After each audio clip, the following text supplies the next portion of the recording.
Okay, welcome on board, everybody. Welcome. So our YouTube audience has been sorted, and we are starting right about now. So let me just confirm that. Our speakers are here, so we're good to go. Hello, everybody. Good afternoon. So I'm trusting that as we move along, all of our friends will join us for this session. So welcome again to the Academic Excellence Conference Day 2. Welcome on board, Auntie Samira. Welcome on board, Mrs. Precious. Thank you so much for being here today. So there are about 13 of us on the call, and we're trusting that more people will join as we continue. So I want to see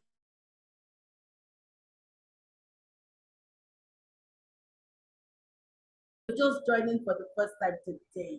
Hi, Ronald. Well done, everybody. Thank you for joining the Academic Excellence Conference. Beyond anything, I am hoping that at the end of today's session, you will be going home with something. So I want someone to indicate so that I unmute you, let you share one thing you took out from yesterday's session. So if you indicate, remember our culture, you indicate by raising up your hands. Hi, King Praise. Welcome. I am so excited to see you, King Praise. So, King Praise, do you want to share something you learned yesterday? If you don't want to come on the video, I can't see our videos on. Everyone's video is turned off. I can only see King Praise. I can see a younger Basi. A younger Basi, welcome. I can see Precious, but something is blocking Precious's screen. I can see Andy Kanabasi. Thank you so much for joining us. I can see Auntie Samira. Hi, beautiful Auntie Samira. Everyone, please turn on your videos. Let's see you. I want to say hi to everybody. I can see Ebube and Eshe. Hi, Ebube and Eshe. I can see Mary Bello. I can tell that Mary Bello is a mom's name. So if you can change it, that would be fantastic. I can see Mrs. Precious. Hello, Ma. Welcome on board. Whenever you want to speak, you've been made a co-host. You can easily unmute yourself. So when we, after I take the feedback from one of the participants, I'll be bringing our speakers on the spotlight. So we have a little of a panel session around the topics, then we'll be breaking the rooms. So we're going to have a breakout session here where you go into separate rooms and have a one-on-one session with your speakers. Today's conference or today's session, this first session, we're having a conversation around integrity. We're having a very important conversation around integrity. That is why we're bringing not just one speaker, but two amazing and beautiful speakers who will equip you with the skills of integrity so that you do not depend on following shortcuts. So, King Praise, are you ready? Unmute yourself and tell me one thing you learned yesterday. I learned that we should always be kind to others and be emotionally ready, and we should be good at saving. And anything our parents say is to our own benefit. Fantastic. Thank you so much, King Praise, for contributing. Thank you so much. That was a beautiful contribution. Okay, Ronald is ready to contribute. Over to you, Ronald. You can unmute yourself. Good afternoon, ma'am. From yesterday's lesson, I learned that we should be able to make our own career choices with the information and with our intrinsic factors, not our extrinsic factors. From the commitment session, I learned that we should learn how to commit ourselves to our own discovery, to friendship, to our future, to our academics, and so on. And I learned that if we can't lead ourselves, why should we lead others? Thank you. Wow, I love it. Ronald said, if you can't lead yourself, why should you lead others? And that was from the session on leadership. Who else wants to share something with us? Who else? I can see Emmanuel. Emmanuel has something to share with us. I know. Emmanuel, share one thing you learned from yesterday's session. Please unmute yourself and share something. So we're all watching you, Emmanuel. What's one thing you took away from yesterday's session? Okay, so one thing I learned from yesterday's session was that our career choices can be influenced by our friends, our family, and your choices. That's your temperament, your abilities, basically what your abilities. So your career choices can be influenced, and also in how to make career choices and number one, the temperament. That's what career choices can you do that's based on temperament. Like if you're if Islamic can be let's say a data analyst or something like that. So your temperament can be based on your career choices. Thank you. That is amazing. Well done, Emmanuel. I'm happy to hear that you listened throughout yesterday's session. So, Emmanuel, feel free to mute yourself back. Then we have Ebube and Eshe. Please, can you turn on your video? Ebube and Eshe, can you turn on your video and share what you learned yesterday? Thank you, Emmanuel. Where are they? I'm muting you. Okay, your video is on now. So I'm going to add you to the spotlight. Okay, hi Ebube. What did you learn yesterday? I learned that if you are going to succeed in life by Christ, you are going to need your tools. That's a good one. And what tool did you go home with yesterday?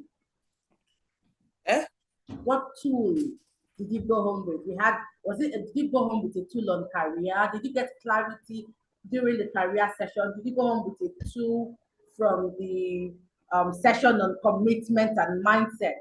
Or did you go home with a tool from the session on leadership? Which one did you go home with? Career. Ibuba, are you there? And where is Eshe? Okay, thank you so much. Ibuba, I still expect you to type it in the comment section. Okay, so right about now, I'm about to bring up our amazing session leader. Okay, you are Eshe. Okay, that's fantastic. Yes. At a point, your network cut you off. So please type it, the rest of the conversation, type them in the comment section, okay? So I'm going to mute you now, and I will bring in up our amazing speakers. Hi, Mrs. Precious. I'm adding you to the spotlight. Then we have Auntie Samira. Auntie Samira, are you still here? Yes, I am, if you can hear me. Yeah, I can hear you. I'm trying to add you to the spotlight. Okay, thank you. Good morning, Mrs. Precious. Good morning. Can you hear me? I can hear you loud and clear. Good Hello. morning. Good morning. Good morning, Auntie Samira. Good morning, everybody. Morning. So good to have you here. Good Good to morning. have you too. Good morning. Good morning. Welcome to this.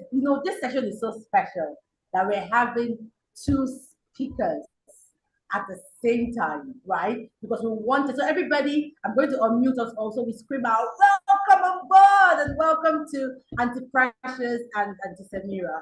Okay, so let me get to unmute everybody. You know how we do it, guys.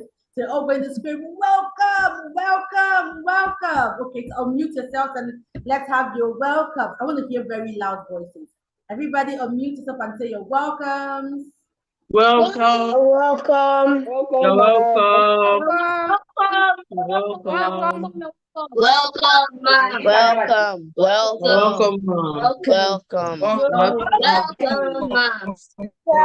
Thank you, everybody, for that warm welcome that you have given to Auntie Samira and Auntie Precious. Okay, the topic that they'll be handling. So, speakers, we're going to have like a quick 3-question panel session before we move to the before we move to the breakout session. Your session is on integrity, and I feel like I just want us to speak over their heads because using the context, I believe that I spoke with the both of you personally on the inspiration behind this conference and using the context of where we are, where I am right now. Auntie Samira, it might not be affected where you are, but where the country I and Auntie Precious are at the moment, there is a problem, there is a challenge. And at the heart of an exam malpractice and cheating in the exam system is a lack of integrity, right? That is why we're starting today's session. Today's whole session is on academics. That is why we're starting this session on integrity and negating shortcuts. So I'm going to start my question. My first question is going to be directed to Mrs. Precious. Mrs. Precious, are you there? I'm here. All Hello. right. So my first question will be directed to you. And that question is, right, what does integrity really mean to you? And why does it matter for everybody listening to you on this session today? Okay, thank you so much. Thank you, everybody. Thank you, everybody. So just a quick one first, right? So I just want to be sure everyone is here. Can I hear you say, I'm alive? If you don't want to say it, you can type it on the chat box just to be sure everyone is listening to me. Can you say, I'm alive? If everybody can unmute yourself and say, I'm alive. Hi, I'm alive. You can drop it on the chat box, okay? If you don't want to unmute so that the class is very much organized, you can write, I'm alive. Good. Emmanuel is alive. Who else is alive? Oh, good. King Praise is alive. Who is alive? Who is alive? Okay, just 3 people are alive. I'm alive. Amazing. I can see the chat box. I'm alive. Samantha is alive and really happy today. I can see that. Well done, everybody. Okay. So thank you so much for that question. And just like you said, the country where we are in, it's, I would say,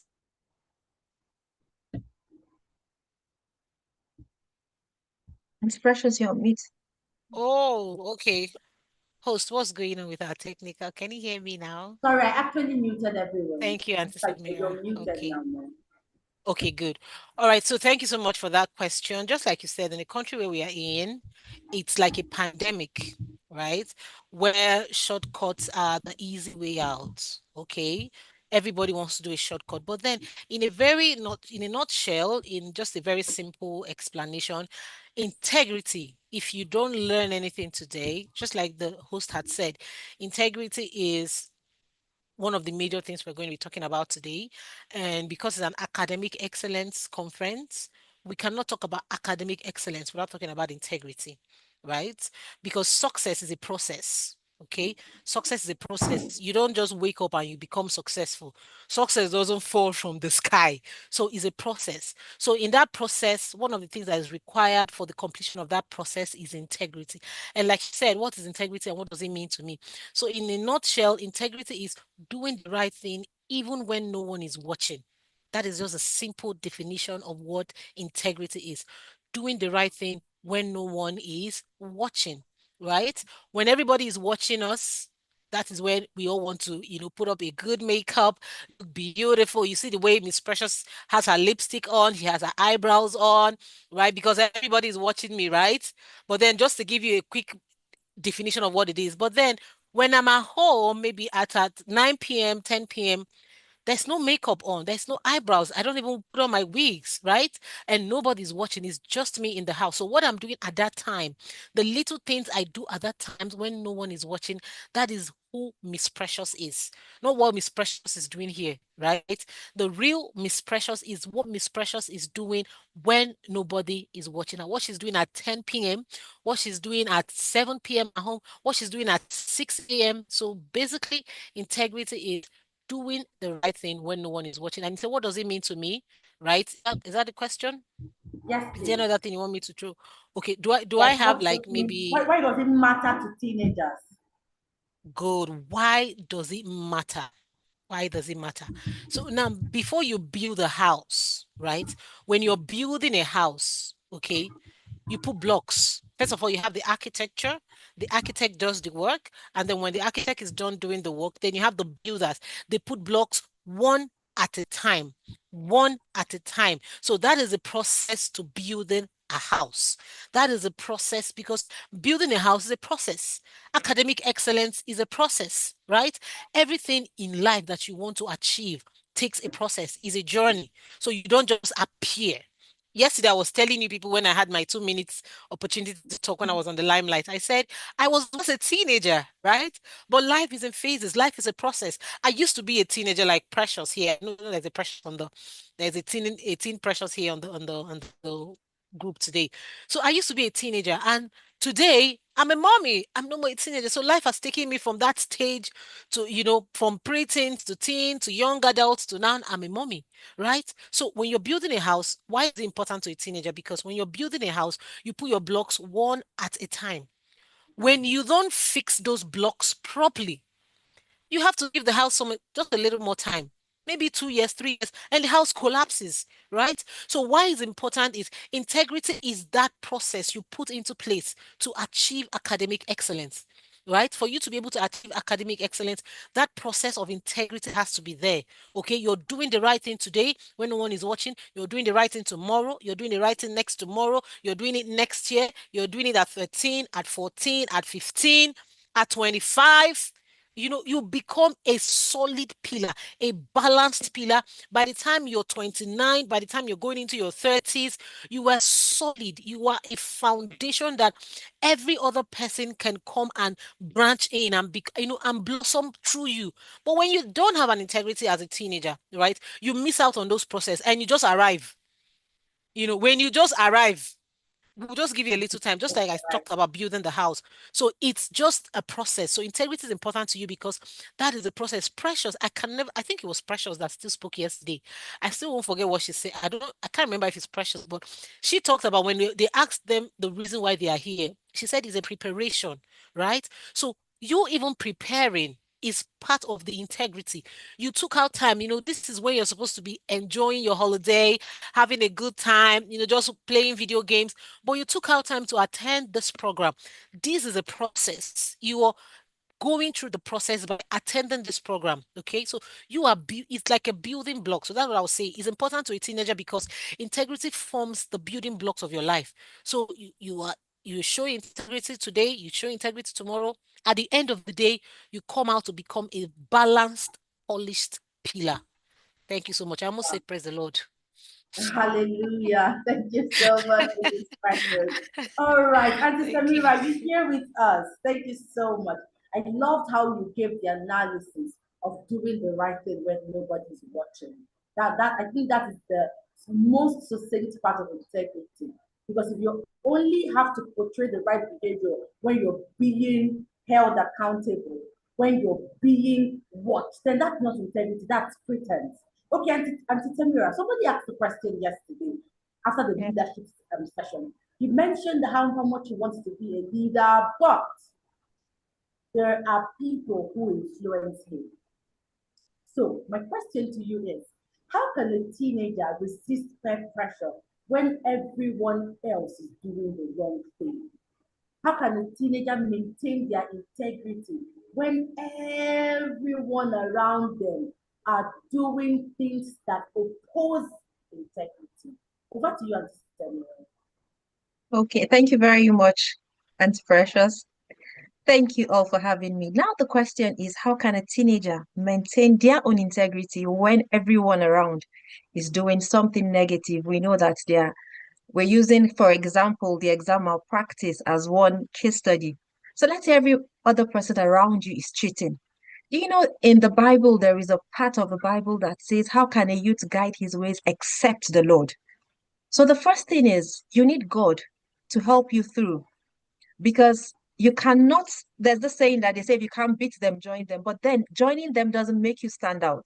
To be that extraordinary teenager, to be that one that would actually rise to the point of leadership, you must be able to stand out of the crowd because everyone is on a wide path, everyone going particular way, everyone taking part in exam malpractice, that everyone is doing it doesn't make it right.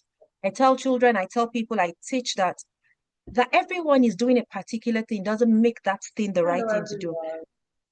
and you have already confirmed that they are doing the wrong thing. So it is about you standing and having value. So what do you hold on to? What is that thing that you see that is important? You must have values. And that's why we're talking, the topic today is equipped with values. It's not just equipped with what everyone is doing, because everyone can be cheating. Everyone can be paying for their marks. Everyone can be paying people to do their assignments for them and trying to go through the shortcuts. But the shortcuts indeed are taking away the process, the journey. Remember, it's not just a destination, it's a journey, because as you travel along, there are things you're learning on your path to that place, to that goal that you want. You want to be a leader, you want to be a doctor, whatever it is you've chosen to be. It's a journey. It's not just one quick one and you get there. So on that path, you'll be learning things, you'll be picking up things. There'll be times when you will fail and get better. So if you make a mistake today, do you stay in that path? Do you stay, oh, because I did something wrong and I did not actually stand true when no one was watching?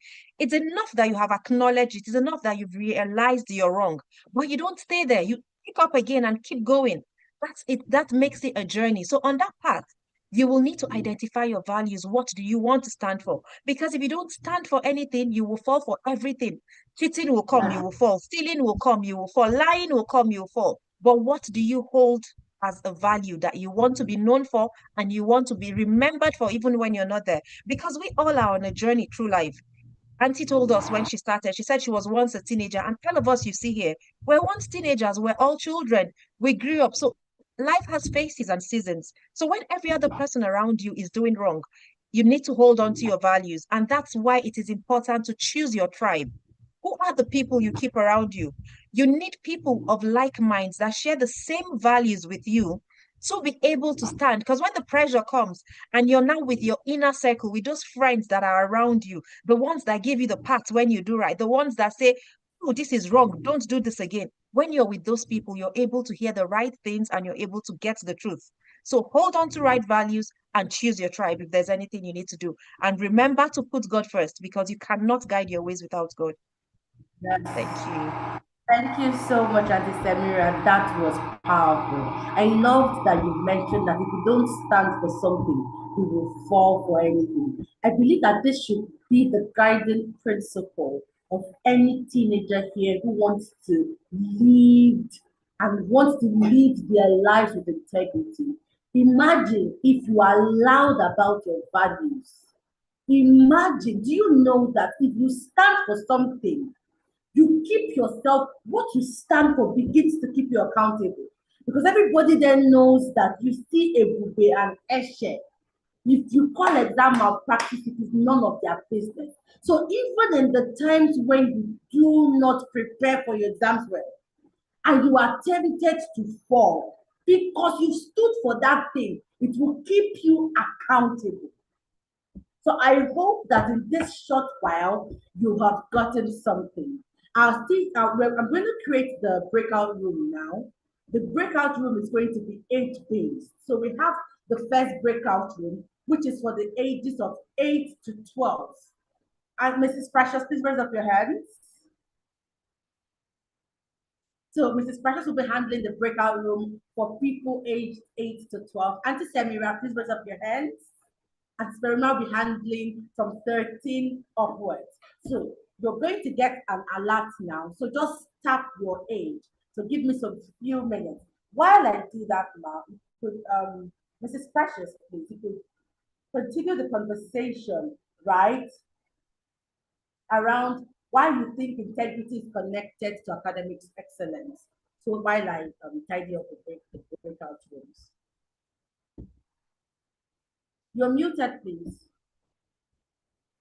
Hey, all right. Thank you so much. So just like Auntie Samira said, I think Auntie Samira has actually hit the nail on the head, right? She has Am I done the the only one who ground. can't hear her? Can you hear me? Oh, she can hear me. Okay, good. So just like Auntie Samira, can everybody give me a thumbs up? If you can hear me, give me a thumbs up. Oh, good. Okay, so I think they can hear me. Okay. All right, so just like I said, Auntie Samira had hit the nail on the head already. And then she said, if you don't stand for anything, you will fall for everything, right? So first of all, knowing who you are, knowing your values, knowing what you stand for, knowing where you're coming from, right? Because sometimes they give you food and then you say, oh, We don't eat that in my house. Oh, we don't eat fish. I remember when I was in secondary school, I was in a boarding school. Then when I just entered the boarding school, and then when they give us lunch, and then they give us like fish in the food. So when fish comes, I don't like fish. So I told my teacher, no, we don't eat fish in my house. That was me having my own values. That was me standing up for what I believed. I said, no, I don't eat fish at home. Now, what my teacher said was, well, that's your home. You don't eat fish in your home. This is our home now. You have to eat fish here, right? So where I was, there were values there. There were things that were acceptable in the school where I was. So I had to agree to that. That was me agreeing to those particular. So you have to believe in something. You have to say, where I'm coming from, we don't do this. Where I'm coming from, I don't do that. Because and I remember growing up, if I don't remember anything my mom always says, it's remember where you're coming from. If your mom has ever told you that before, let me see you wave your hand. If your mom has ever said that, okay, Auntie Samira's mom has told her that, okay, good. And young, oh, good. I can see Will's wisdom is raising his hand. I can see people amazing. That means mommies and daddies are already sowing the right seeds, right? So you should always remember you're coming from somewhere. So when you go to school, because school is going to resume very soon, you're going to be faced with so many things. I mean, people have been at home for almost a month plus. So there's so many things that happened in 1 month. A lot of your friends have learned new habits. They've learned new songs. They've learned new dance steps. They've learned new tricks. They've learned new, so many new things you're going to be seeing in September when school resumes. But you remember you attended a conference. You remember Auntie Samira said something. You remember Auntie Precious said something. You remember your parents have been sowing seeds. So that reminds you of where you're coming from. And you're like, no, I can't do this. And guess what? When you begin to do that, you have a tag, right? Yeah. You're going to have a tag. And that's good because when you have a tag, that means they know you for something, right? But when they don't know you for something, like, don't worry, just tell her. She's going to agree. Just tell her. And then when it's time when they talk about people that are excelling, when it comes to academic excellence, they know people that they can't even talk to during exams. I mean, they know that Precious, don't even bother. If you call her during exam, she will not even listen to you. Why? Because you've been able to establish your standards. You've been able to show that this is who you are, so they know you. So I might even call you names. That's fine. I mean, when they call you names, guess what? When they call you names, that means you're doing something You're not right. standing That means they something. know you for something. But when they Wow. don't know you for something, don't worry, just tell Precious. She's going to agree. Don't worry, I'm going to talk to her. But if you have a name tag, I had a name tag while I was in school. And that was good because till today, some of my friends, do you remember that your name? We laugh about it, but there are some things they can't bring to my table because they know what I stand for. So Yes. as we're going into our sessions, those are the things you should open your mind to listen, be ready to learn something, be ready to ask questions, okay? Because just like we said yesterday, as a teenager, as a preteen, this is your opportunity to be prepared for the future. When Yeah. those of us that are Christians here, when Jesus was a teenager, when he was 15, 16, we didn't hear so many things he was doing. We didn't hear a lot of his testimonies or miracles. Why? Because Jesus was preparing himself. He was Very learning to do something. something. He was in Yeah. academic excellence conference. He was learning how to do something. He was becoming somebody. So this is the opportunity to learn, to write down, to become somebody, so that when you enter your 20s, when you're in your 30s, you're ready to launch out and impact the world. Remember, that is Yeah. why you're here, to be equipped. You're here to be equipped. Okay. Are we ready now? Do we have some more Yes. minutes? Yes, we're ready. We're ready. So I'm opening all the rooms now. You're going to get Okay. an alert to pick your room. Please, if you're not within that age bracket, do not pick the wrong room. Because I'll come back and I'll be there find you. Okay. We're going to do an age check when we enter our rooms. And Samira, what do you think? Please, but I'll also be there to move the Okay. people who have joined the wrong Because room. my people Okay, might be in you Auntie wouldn't start Samira's room, saying please. My people might be I there. know. Please, Auntie Samira, I send them out. Okay, so I have the alert has been sent to everybody. So please join your rooms, everyone.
King Praise, you haven't joined your room.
Okay, welcome everybody from the breakout rooms. I'm really hoping that you learned a thing or two. So I think that we're still coming back. First of all, is Miss Samira here? Auntie Samira here? Oh, wow, they're taking time. Yeah, we'll start. Hi, Mrs. Precious. First of all, well done. Oh my, I wish I was 8 or 13. I don't know. I was just moving from one room to the other. I'll check this one. I was like, no, no, no, let me move. It was beautiful. Can we all give our facilitators a round of applause, everybody? Well done. That was beautiful. So I asked, our next speaker is already here, but we're going to take one person from each room. Oh, thank you, Endion. Thank you, Bola. Thank you, everybody, for the clap. We're going to take one person from the 8 to 12 room who will be here to share, with the other room, one thing that they learned. You're going to present, because I know your teachers have done a fantastic and an awesome job. But I will hand over to Mrs. Precious. Let me bring you up. I'll hand over to pick someone from your room to. So many people are already raising their hands, but I think it was Rhoda. I saw her hand being raised first. So let me just go with Rhoda. Okay, so I'm sure Rhoda should be able. So many people, it's everybody in my class is raising hand. Oh, that's good, I amazing. know. Everybody So wants to that's present. that you did a good job. I So maybe wish we Rhoda had the can go on. time. But don't I know worry, maybe. guys. At the end of the next session, we will have time to take more of your feedback. But Rhoda, are you ready? Okay, Rhoda, share what you learned from Mrs. Precious's class.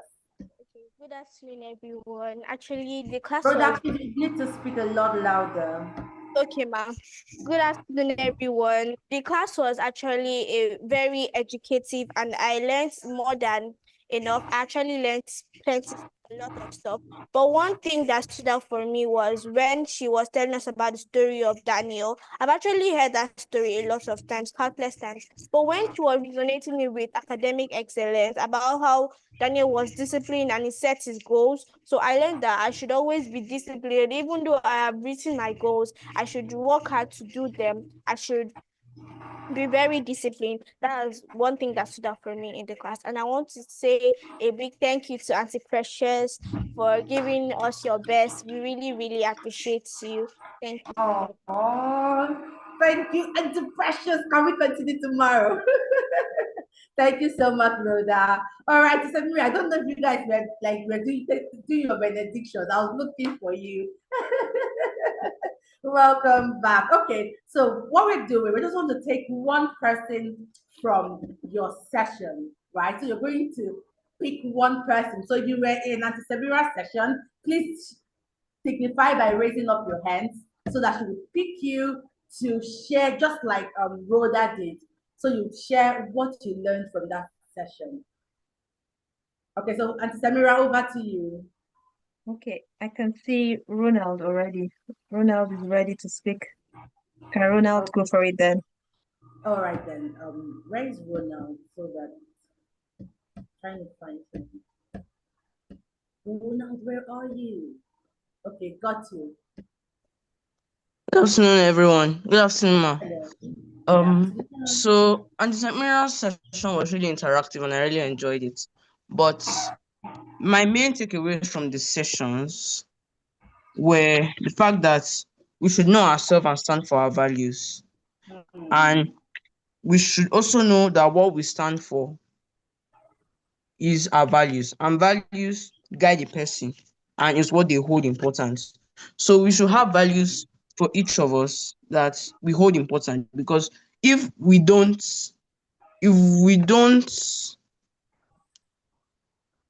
okay. But there was a quote she gave us in the beginning of the class by Malcolm X. And it said, if you Stand for anything, you fall for everything. you don't stand for anything, you fall for everything. Thank you, ma'am. So that was my main takeaway from the session, and I'm really grateful. Thank you.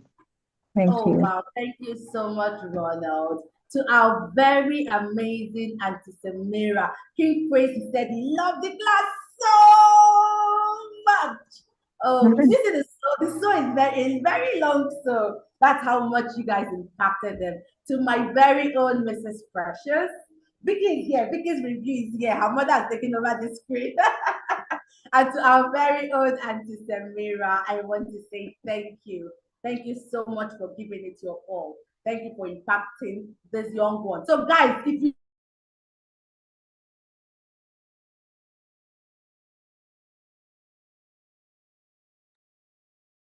I've lost you. Is it just me? It's not just you. That's, I think, Auntie Zenith. Samira. We lost you at some point. Are you back? Oh, yes, I'm back. Oh, apologies. My network is disconnected. So everybody has been unmuted. I want to hear your thank you. Everybody say thank you. Thank you, ma. Thank you. Yeah. Thank Very you. grateful. Thank Thank you. you so much. All Thank you, right, ma. Thank you. everybody. Thank you, thank you, thank you. We really God bless you all. Thank We will see you on the Thank you, other thank you, end. thank you, thank you. All right. Thank you, ma'am. Thank you. Bye. Bye. Bye, Auntie Tamira. Bye, Auntie Precious. Bye. All right. We're Bye. moving on. So before we move to the next session, I want you all to just stand up and stretch. We're moving to the next session right about now. So I want you to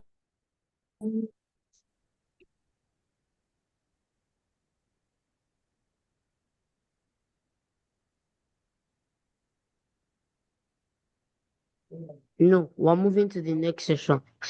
Okay, everybody, I believe that we have stretched and we have our next speaker. Our next speaker is the youngest speaker we've had on the Academic Excellence Conference. Vala, you've been asked to unmute. I'm going to put you, no. I'm going to make you a co-host now. Then I'll put you on the spotlight. Hi, Vala, good afternoon. Oh, good afternoon. Okay, can you hear me? Yeah, I can hear you. Okay, I'll be putting you on the spotlight now. Okay. Okay, how are you, Vala? Good afternoon. Yeah, good afternoon. I'm fine. Okay, I want to start by saying thank you so much for doing this with us. And I know that I can see your dad and probably I saw your mom. Thank you so much, sir and Ma, for giving Vala to us, for giving us the opportunity, for giving Vala the opportunity to impact these many children here today. I am deeply grateful. So hi, Vala, welcome on board. So friends, like I said, praise, please, praise. Remember, no more chatting. Everybody, comport. Praise, no more chatting. Okay? All right. Like I said, guys, Vala is the youngest speaker that we've ever had on the Academic Excellence Conference. So I believe that Vala is closer to you in age than any speaker has ever been.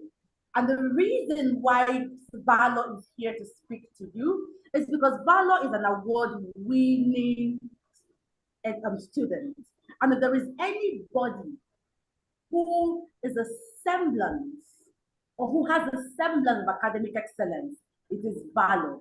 And Vala is here to teach you, he's here to share with you what he has done to achieve the excellence he has achieved. So I know that you want to become excellent. That was why we brought Vala here, to inspire you, to motivate you, and to tell you what he has done to help him. So as our culture is, I will be unmuting everybody to say they're welcome. Please make Vala feel welcome, okay? So everybody is now unmuted. Please let me hear you. You're welcome, Vala. Welcome on board. Let's go, everybody. Welcome, Vala. Welcome, Very Vala. welcome. Welcome, Vala. Well, Love you. Okay. Thank you so much, everybody. You can also write your welcomes in the comment section. So your welcomes are, you have the next 40 minutes, right?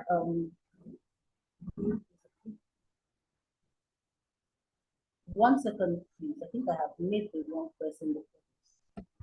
Okay, so you have 40 minutes. I'll be muting you in a bit. Okay, you can unmute yourself, sir. So you have 40 minutes for your session. Then we'll take the other 20 minutes to take questions from the participants. Thank you so much again. Over to you, sir. Okay. No problem. Thank you very much. Good afternoon, everyone. I hope you're all doing well. Hope you're all doing fine. Oh, I'm so happy to be here. I'm so grateful. Like it's an honor. Firstly, I need to thank the host, I think Mrs. Precious, for organizing this event, this forum, to reach out to children and teenagers to help build them. I also need to thank her for giving me this opportunity to talk to you guys and to just share some wisdom and some insights. So my like as you already know, my name is Valo Mbreyan, and it's been about 3 years, three or so, since I graduated from secondary school. And by God's grace, I was able to get some really good results. And yeah, I got 9 A1s, all A1s in my work. I wrote Cambridge, I wrote SCT, I got some really good results as well. And yeah, by God's grace, I was able to get this result. And people have always asked me, like, what did I do? Was there anything special I did? What is the secret? Or how did I get all these results? And so, like, today I'm just going to share some of these things that I did because there were some things that I did, some specific actions that I took in order to get this result. So today I'm just going to share some of these things with you guys. And I'm going to share about 7 points, 7 major points. And I hope you all have your writing materials ready. Because I hope that at the end of this session, you all leave with at least one thing that will help you in your academics. So yeah, let's begin. The first tip that I have here, the first point or tip is punctuality and presence in class. Do not miss your classes.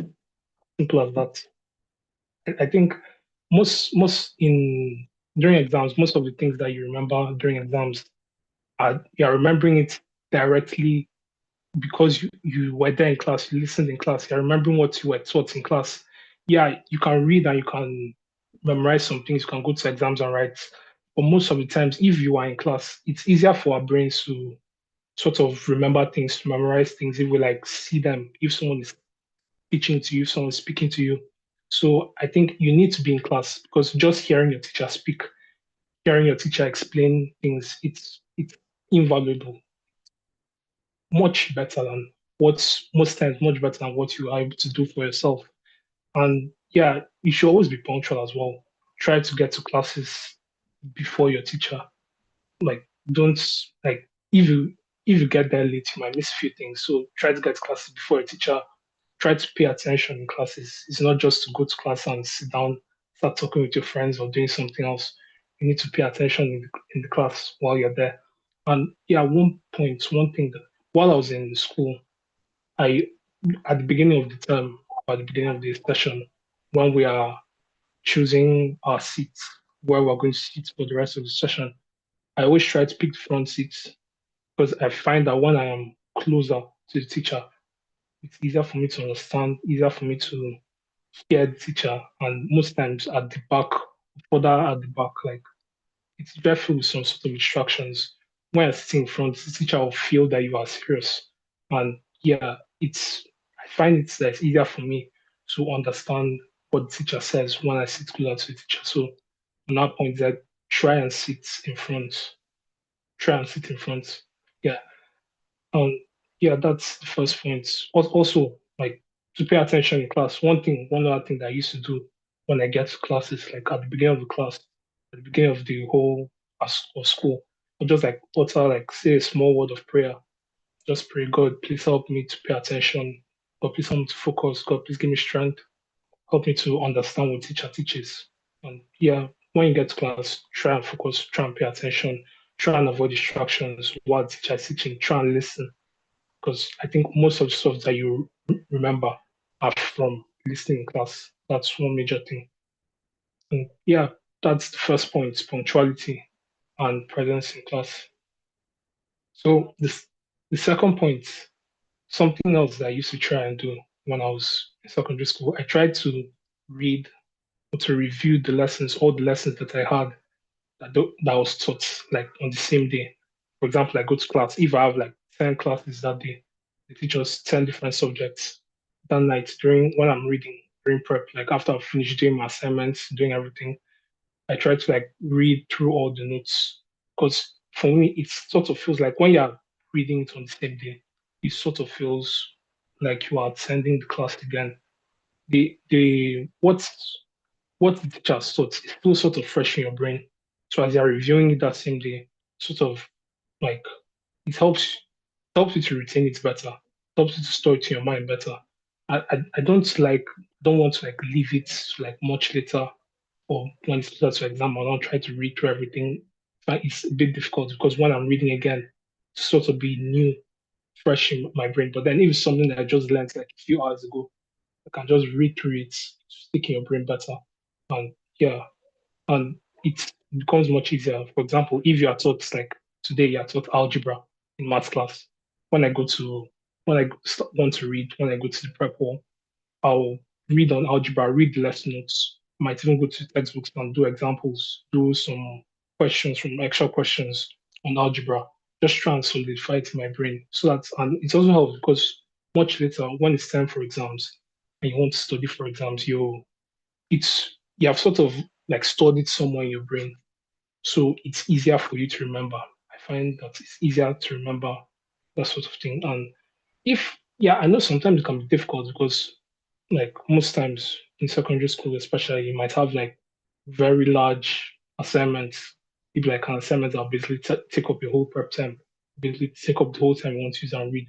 So, one thing that you could do, and it's something that the school advises, that some of my other friends used to do, it's like set a study timetable.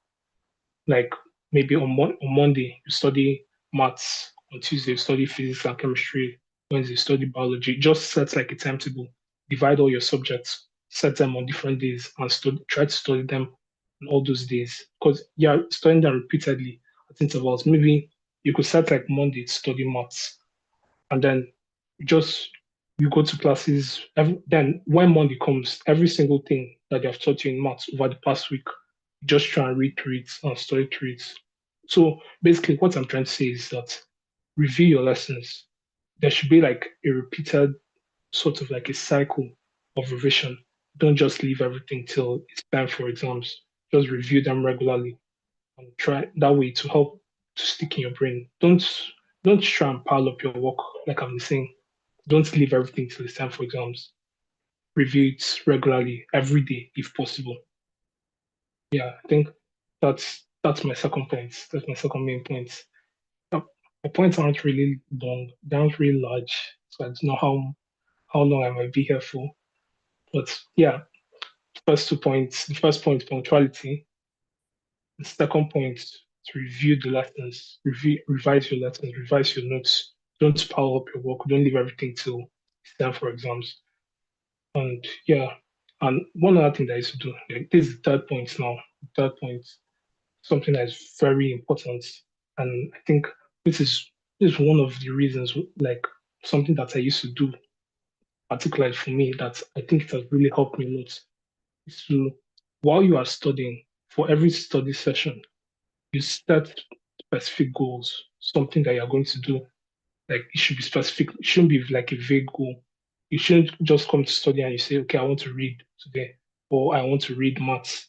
Now, sure, you can read maths, but it's not really specific. You can maybe you go and you read one page of maths and you leave. Yes, you have read maths, like you said, but you have not really done anything. So one thing that I used to do, I used to try and set specific goals for my study.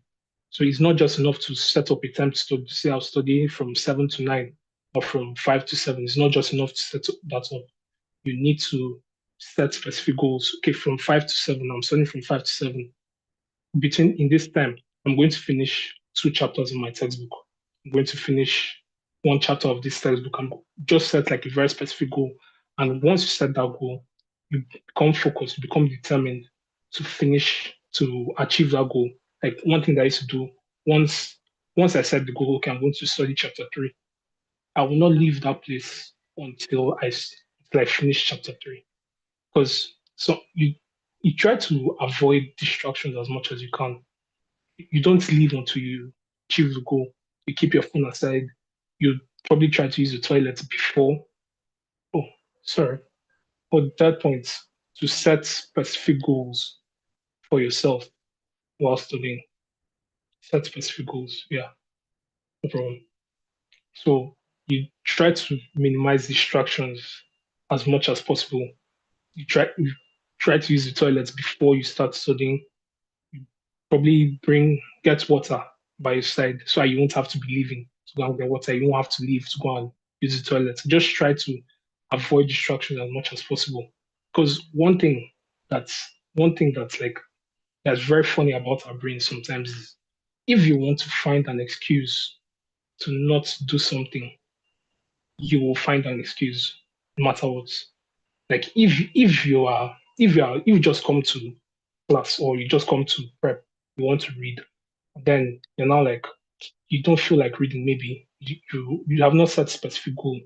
Then maybe you feel like going to the toilet, you go to the toilet, you spend like 30 minutes talking with your friends, 20 minutes, and then you come back, prep is over, and then you're not like, oh yeah, anyhow, whatever. No, try and set specific goals. Like a specific example they have for this, like while I was preparing for my Cambridge exams, something that me and my friends did, we tried to finish all our textbooks because we wrote like 5 subjects: physics, chemistry, maths, further maths, and English. Yeah, those are the 5 subjects. So, for example, for like physics now, we tried to read through the entire physics textbook that they gave us, read through everything, and so we covered like every possible thing. So we tried to read through the entire textbook. And then what I did to finish that, I sort of because the textbook, like the physics textbook that we had, I think it had like 15 chapters, and the chapters weren't really that long. And knowing my capacity, I knew that yes, if I like focus within like 2 hours, I can finish like 3 chapters of the physics textbook. So, for example, like today, like on like a Monday, when I'm going to study, when I'm going to prep, I'll set the goal. Okay, today I'm going to finish 3 chapters of my physics textbook, and I'll study. I'll not leave until I finish 3 chapters. And that way, one other thing that it helped, that way it kind of helped like break down my study to kind of like divide the textbook into like chunks. It's like focused chunks, something like that. Where imagine if I just tried to say, okay, I want to finish the physics textbook, then I read the physics textbook. Maybe I'll go today, I'll read like 1 chapter. I'm tired, I'll read the other chapter some other time. No, because I set specific goal. Oh, yes, I was in boarding school. Yeah. I mean, it's most of the things I'm saying, I'm just saying like prep and all these things, but you could say if you are in a day school, you can study at home. I think that's fine. Yeah. So you could set like a specific goal, like I was saying. It's helped me to like divide the textbook because since I knew I could finish 3 chapters in like a day, it would take me 5 days to finish 15 chapters. No wonder. It took me 5 days to finish 15 chapters. So I'll divide it 3 days, like every day, 3 chapters, and then I keep going and keep going. That way I'm able to like sort of divide what I'm supposed to do across the entire week and finish it. So yeah, that's one thing. It's don't procrastinate. Try and avoid distractions while you're reading. Like yes, I was in a boarding school, and I think the boarding school I was in didn't allow us to bring phones or laptops or sort of things into the school. So if for those that are in this, for those that are at home, because like I also had to study at home sometimes during like holidays. So one thing you could do, like when I was studying at home, like I used to like try and keep when I want to study, for example, I want to study by 9 or so, I'll try and keep my phone, my laptop in a separate room. Like I'll keep it on silent and I'll keep it in a separate room. You don't want to be seeing your phone because I know like if let me see, you're just looking across, you see your phone, like, oh, I need to call someone. No, you don't need to call someone. Oh, someone might send me a text. No, no one has sent you the text. Focus and study. I try to keep my phone somewhere else.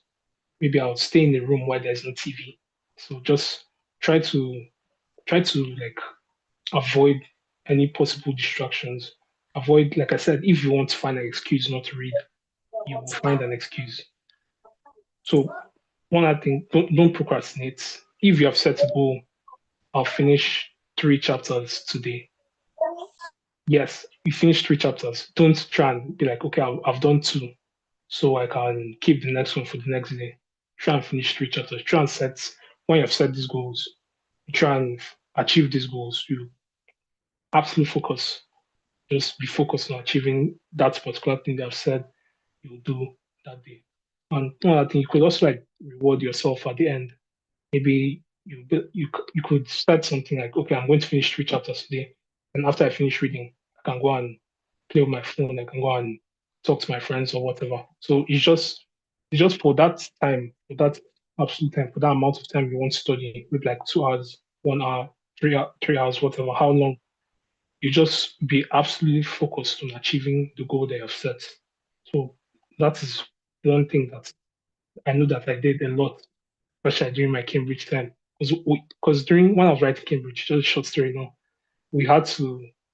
It was for like we started preparing. It wasn't like a long time. We were preparing for just like a few months.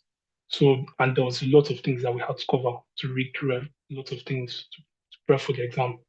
So I think this really helped me sort of dividing my work into like small focus chunks. And then you could even mix it up. You could be like, okay, as I'm going to study today, I'll finish 2 chapters of my physics textbook, finish 1 chapter of my biology textbook, or so something like that. But just setting specific goals and being absolutely focused to achieve those goals would help you massively. So that's the third point. Set specific goals for yourself while you're studying. Any questions?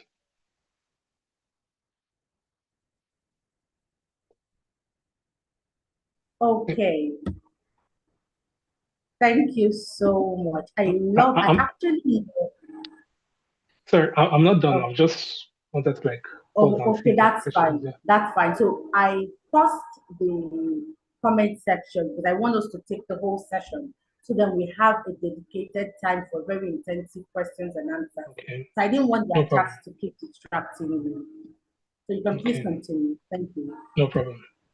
No problem. So the next point number 4, active recall. Active recall. What is active recall? Active recall, like simply put, it just means try and remember what you've read. Like instead of like reading things, just reading over and over again, try and memorize what you've read. Because I think like your brain remembers things better when you try pulling information out of your brain rather than just stuffing it in your brain. You just try and pull information as well.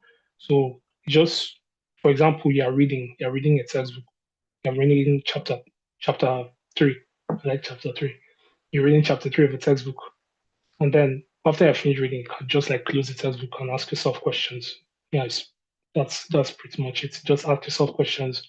Try to see if you can remember what you just read. So how you could ask yourself questions, like I said, you could use past papers. You could make like practice quizzes for yourself. So that's and one other thing that I used to do, like I used to when for example, I want to read for like a certain chapter of like physics. So I also like physics. I want to read chapter 3 of my physics textbook. So I'll finish reading the chapter, then I'll go and give my notes to my friend, give the book to my friend, and ask him to ask me questions. Yeah, it's just like you just be, and then as you're asking questions, you're trying to remember what you've read. So it's just simple. Just try and test yourself on what you've read.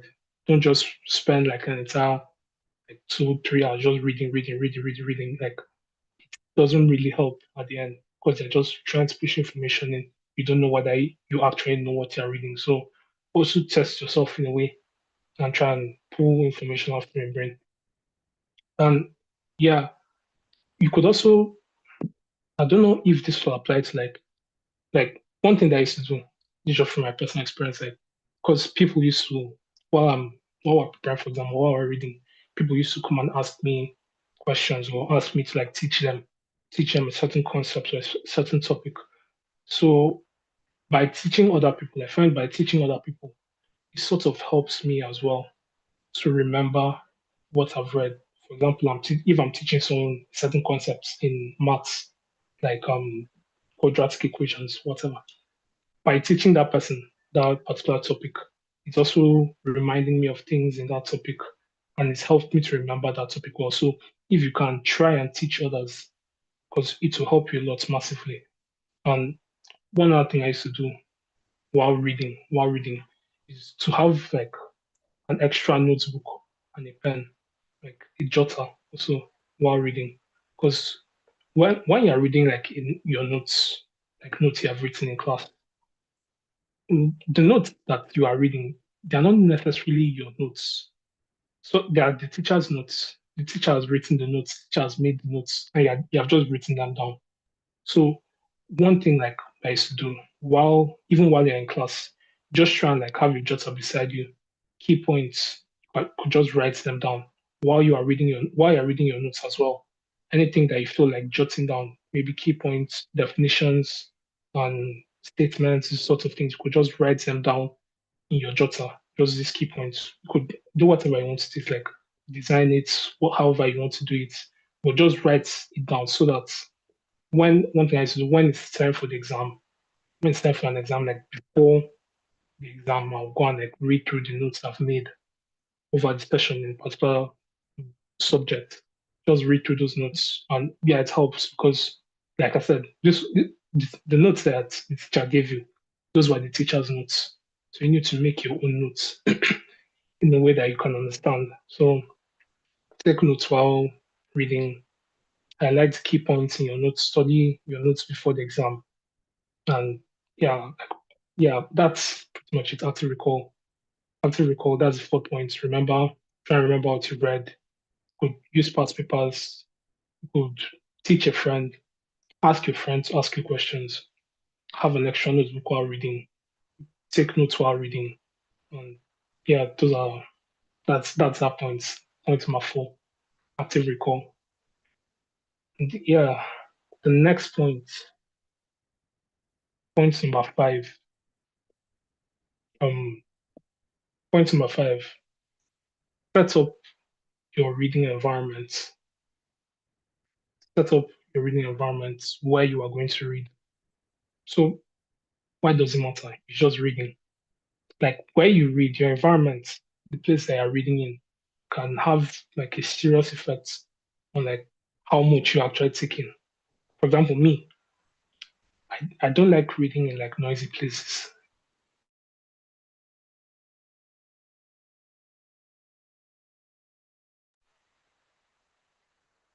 Oh, I was muted. Didn't know that.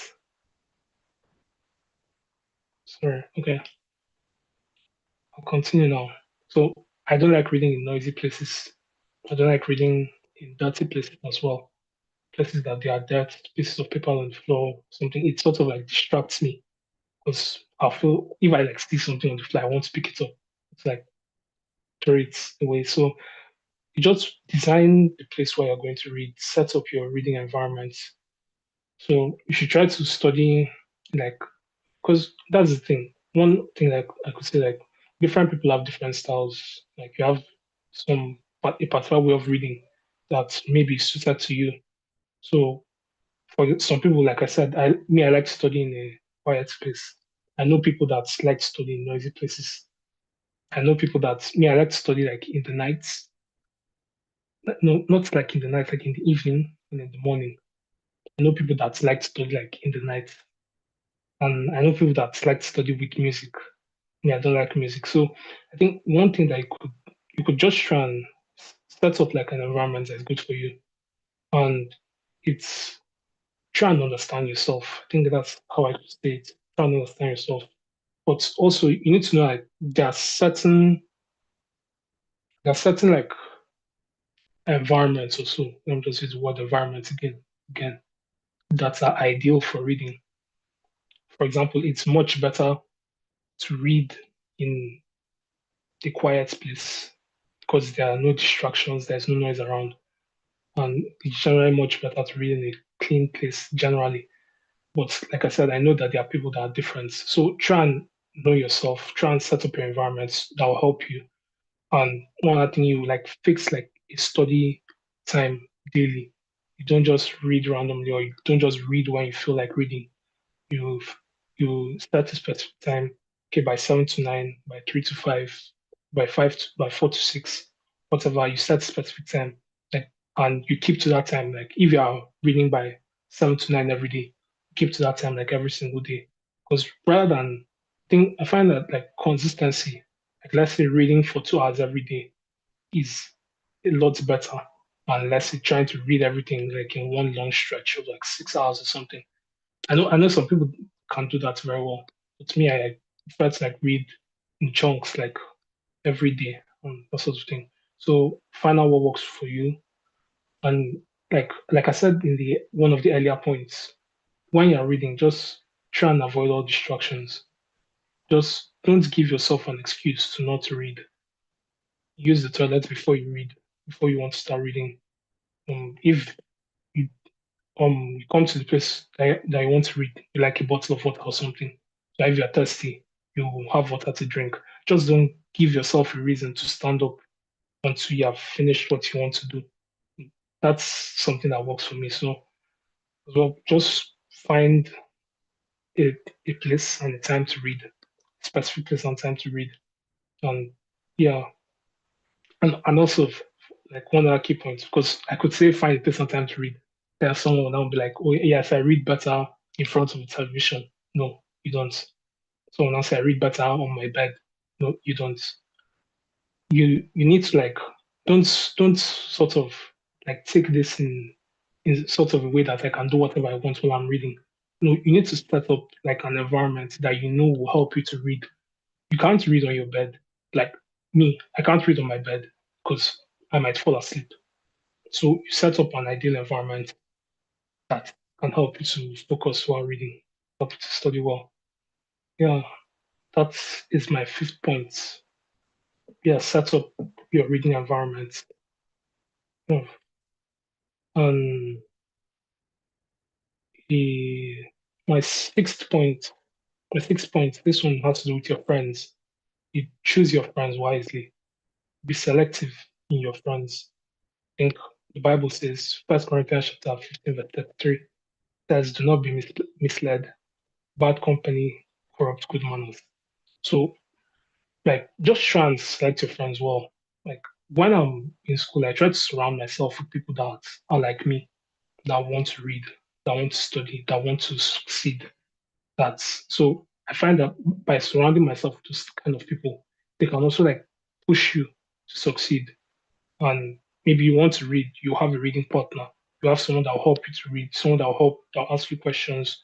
Like I said, that's little stuff that me and my friends are doing to try and finish our textbooks. Something like things like that can help you. Maybe your friend might come up with an idea of a certain way to read, and yes, can help you. You could, because for example, another time, like let's say you are tired, you don't feel like reading, or maybe you've forgotten to read, or maybe you're distracted. If you have like good friends around you, they could like pull you back, pull you down. Like, bro, if you have not read in like a few weeks, we have not read this thing.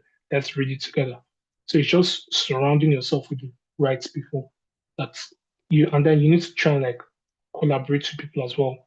Like not in exams, like while reading, try and collaborate with others to like achieve your goals.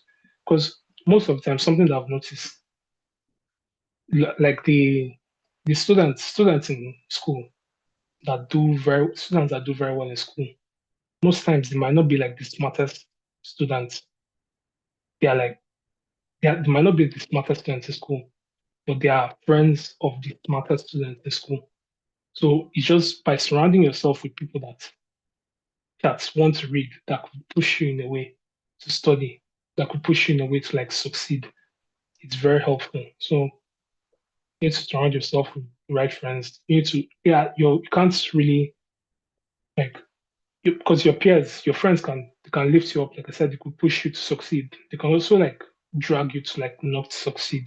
If your friends and if your friends are always doing some certain thing, it's more likely that you do that thing. If your friends are always talking about, let's say every single time they're talking about football. Yeah, I like football. Personally, I like football. So like I talk about football a lot. But then if that's the only thing they do, most of the time, like instead of reading, you be there with them talking about football. So surround yourself with the right friends, surround yourself with the right people. There should also be some sort of a balance also. You, like like certain like with your friends. If I want to read, if I have a problem in physics, if I have a problem with math, I can go to this guy and he'll help me. He'll explain to me. If I have a problem in chemistry, I can go to this other guy who explain to me. If I have a problem in one of our subjects, let's say English, I could go to this guy who explain to me. So you should try and don't just don't don't just like try and like build like a network also, a network like different people around because you never know when you might need help and who will be able to help you. So as much as you should select your friends, as much as you should be careful about the people you befriend, you should also try and spread your, like my parents say, spread your tentacles. Also, just try and talk to as many people as possible. But but then at the same time, while talking to so many people, while being like good with so many people, you also try to the closest people to you should be people that are driven, people that are diligent, that sort of thing. So you just be selective with your friends. Your friends could help you a lot. And I know like my friends helped me a lot throughout my school. Like if not for the friends that I had that helped me, that pushed me to study, that pushed me to read, that came up with certain ideas of ways to read, I may not have gotten the good all the good results I got. So yeah, your friends are very important. Surround yourself with the right friends. And yeah, the final point number 7, the final and maybe the most important point is God, the God factor. Like God, God knows everything. God is the one that created you. God knows your capacity. He knows how much you're able to read. And he God God, since he knows everything, he knows what to be in the exam. You don't. So one thing that I usually do, like before I start reading, like at the beginning of my prep time or before I start reading, I'll just like say a small word of prayer. God, please help me. Let your Holy Spirit guide me as I'm studying. So, and then you don't even know, like those ones when, yeah, I think if I just come back from writing another exam, I think it was SCT. So, and we didn't really have much time before we're going to like the next exam we wanted to write was like a mock exam for WAEC. We didn't really have that much time. It was like try like the next week or something. So then when I was studying for chemistry, I was studying for chemistry, like that's all I just went, God, please help me. Please help me to study the right place. Please help me. Just let your Holy Spirit guide me as I'm studying. And then like something pushed me to study organic chemistry in particular. And I studied it. I did it like I basically spent the entire night before the exam studying organic chemistry. And then in the exam, like about two of the like there were 5 questions. Then there were 5 theory questions. Then 2 of them were on organic chemistry, and we were supposed to answer 3. Then since I like studied mostly organic chemistry, I was able to answer those 2 quite easily. So it's not something that can come here and tell you, oh yes, I knew. No, I didn't. I didn't know that there would be that the exam was heavily focused on organic chemistry. It was God that helped me. So before you read, you pray to God, you ask God to help you. And you could also ask God for strength when you're going to read. So that's like, for example, if you have a lot of things to read, you could just ask God, God, please give me strength to read all these things. And you could see yourself, you're reading, you're not tired. So ask God, ask God for strength. Pray to God before reading. Ask God for understanding. Like I said much earlier, when you get to class, like the first thing you do, just pray. Ask God to help you. Ask God to help you understand what the teacher teaches. So you pray, ask God for help. Just try and commit everything to God's hands. Even in while you're choosing your career, while you're choosing what you want to do in future, ask God for help because God knows your abilities, God knows your talents. So I think that's the last and maybe the most important point, the God factor. So just like a quick recap of all the points I've made. The first point was punctuality, punctuality and presence in class. The second point is to review your lessons, review your notes on the same day, if possible. On the same day, review your notes on the same day. The third point is to set specific goals for yourself while you are studying. Was the third point. The fourth point, active recall. The fifth point is to set up your environment, set up your reading environment, set up an ideal environment for reading. How you want to put it. Sixth point, choose your friends wisely. And final point, God. That's just it. Ask God for help for everything. So yeah, these are like 7 major points that I could give you, 7 tips I could give you. Like, I'm just a guy, I'm just a student. I'm just telling you what's like helped me when I was in school. So yeah, these are the 7 points I could give you. I hope that you have all learned something, at least 1 or 2 things. Yeah, questions, any questions? Wow, thank you so much, Valo. What I loved about your session is how practical these sessions are. They are not ambiguous. They are things that they can go back today. They can go back next week. For those of you that have resumed school, they could go back and start applying. Thank you so much.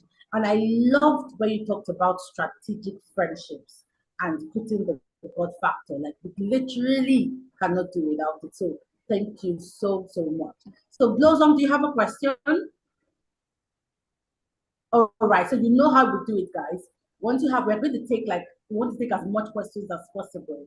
So please ask your questions quickly, then you move on to the next person, okay? So where is Blossom? Blossom, over to you. You're muted. Okay. I just thank you, sir, for this educative class. So my question, the class was like pretty informative and I learned a lot. So what you mentioned, first point was punctuality. So like I want to ask, like, how do you keep up with being punctual to your classes? I mean, you usually have a set time for your classes. Like, let's say your class is beginning by 8. Just try and like do everything possible. Do everything that you have to do. Like, before, for example, let's say your class is beginning by 8. You need to be in your class by 8. So try and do like everything that you want to do, everything that you have to do in the morning before class. Try and do it before 7:30. Like, set a time before the starting time to like finish everything that you have to do. Maybe whatever you have to do in the morning, I don't know. Just try and finish it before 7:30. Give yourself a 30 minutes head start to get to class. If you have to wake up earlier to get to class early, then wake up earlier. Adjust your sleeping schedule. Maybe sleep earlier, wake up earlier, that sort of thing. Just because it's possible. I don't think it's particularly difficult. Maybe I don't think. So you could just try and do everything that you have to do before you start the time. Like I said, classes begin by 8. So then you start like a time like 7:30. Or you start the time like 7. Let me do everything that I want to do in the morning before 7. By 7, I should start going to class. Maybe 1 hour is too much. 30 minutes, 7:45. Like, just try and set the time before the time. Finish everything you have to do like at that particular time, then get to class. Okay, that's a really good. So I think what Valo is summarizing is time management. If you're going to be punctual, then you must actively manage your time. You must have your schedule. You must have your routine. A school runs with structure. So get the structure that the day runs with. Then plan your timing around it. If you plan, they say if you don't plan, you plan to fail. So if you want to be punctual, you have to plan for it. Good response, Valo. Okay, we're going to take King Great. King Great, unmute yourself. If you can't turn on your video, I'd really appreciate it. Well, to me, my own question is that he shared about number 2 point, which is review the lesson. My question is that what if you don't find time to review the lesson? For example, what if they make notes regularly? And what if, for example, you get home around, let's say, you get home late, you get around to 4, and then you have to do lessons, and you also have to do your education. So what are you supposed to do in a case like that? Yeah. Yeah, like now that I think of it, I said reviewing all your notes the same day. It may not like be possible. For example, let's say you have a lot of classes, or like you said, you get home like late. So like you could also like during that point I also said you could try and set like a study timetable. So rather than reviewing let's say you had 10 lessons that day, rather than reviewing all the 10 lessons that same day, you could set like a study timetable. Let's say Monday is maths, Tuesday is physics and chemistry. Depends on Wednesday is biology. You could set like a timetable, that sort of thing. So that when you have done your assignments, like when you're coming home to read, when you want to study, you know that rather than reading like all 10 things the same day, you could just read one subject. Maybe every single thing I've learned in maths for like the past week, you just read through everything.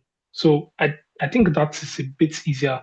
But like I said, try. Like I don't know if I can say too much more than that. Just try. Like if you try and find time, it's most likely that you will find time. I can't speak for everyone, but just try.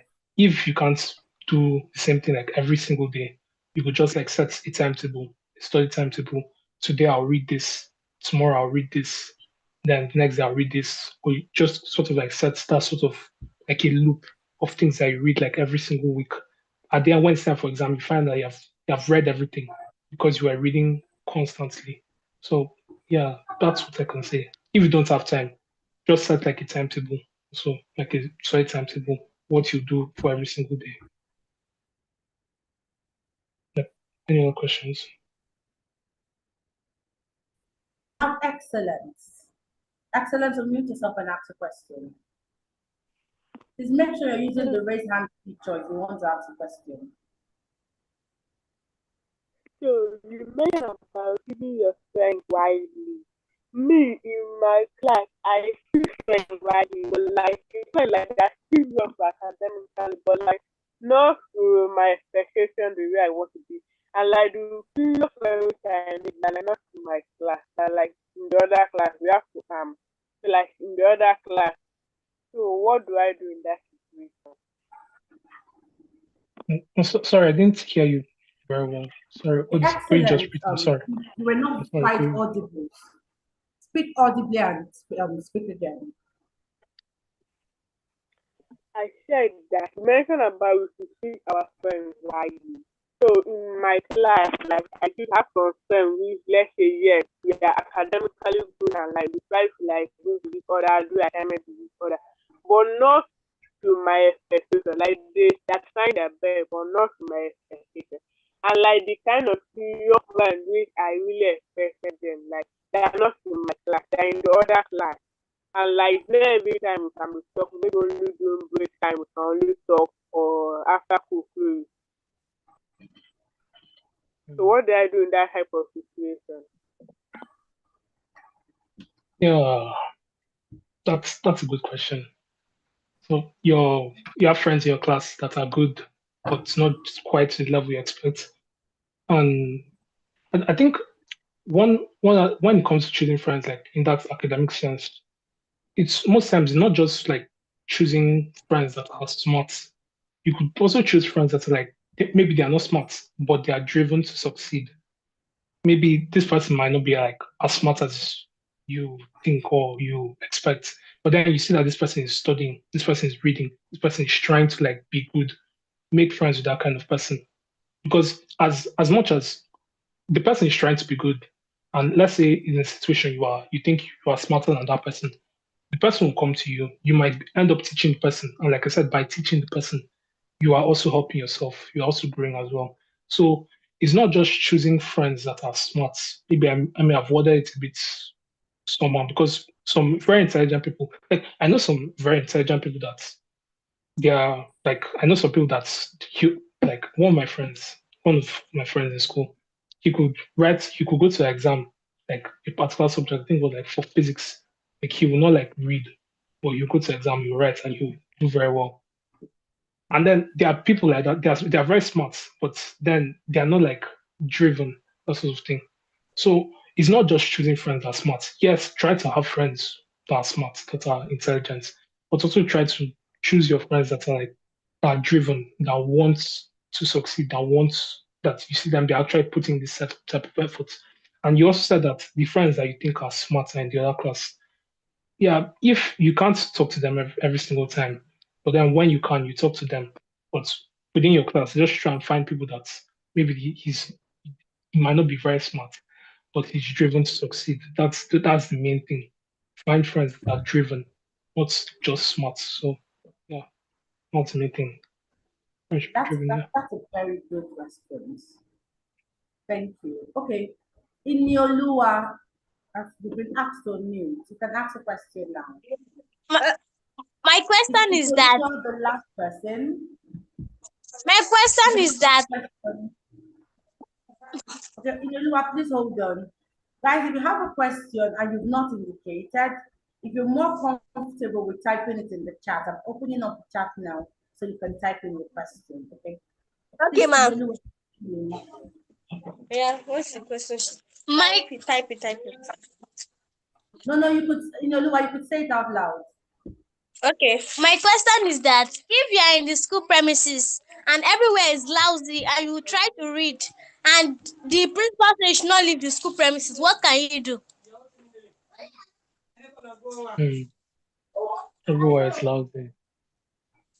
Yeah, I mean that's a unique situation.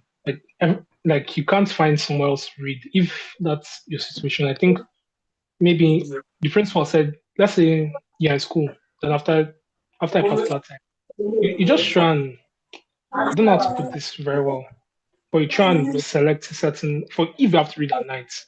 If you have to read at night. If just try and find like a certain place and certain time that is comfortable for you. It's the principal says you shouldn't leave the school premises. Okay, you try and do what little reading you can. If you can't read very well, you read at another time. You read at another time that's not lousy. I don't think it's possible for every single place at every single time to be lousy. There will be a time when the place is not lousy. So you just select the time. Maybe you need to adjust your schedule or so. Or maybe you can just say, since everyone is always lousy, I'll read at night. I know people like that always read in the night.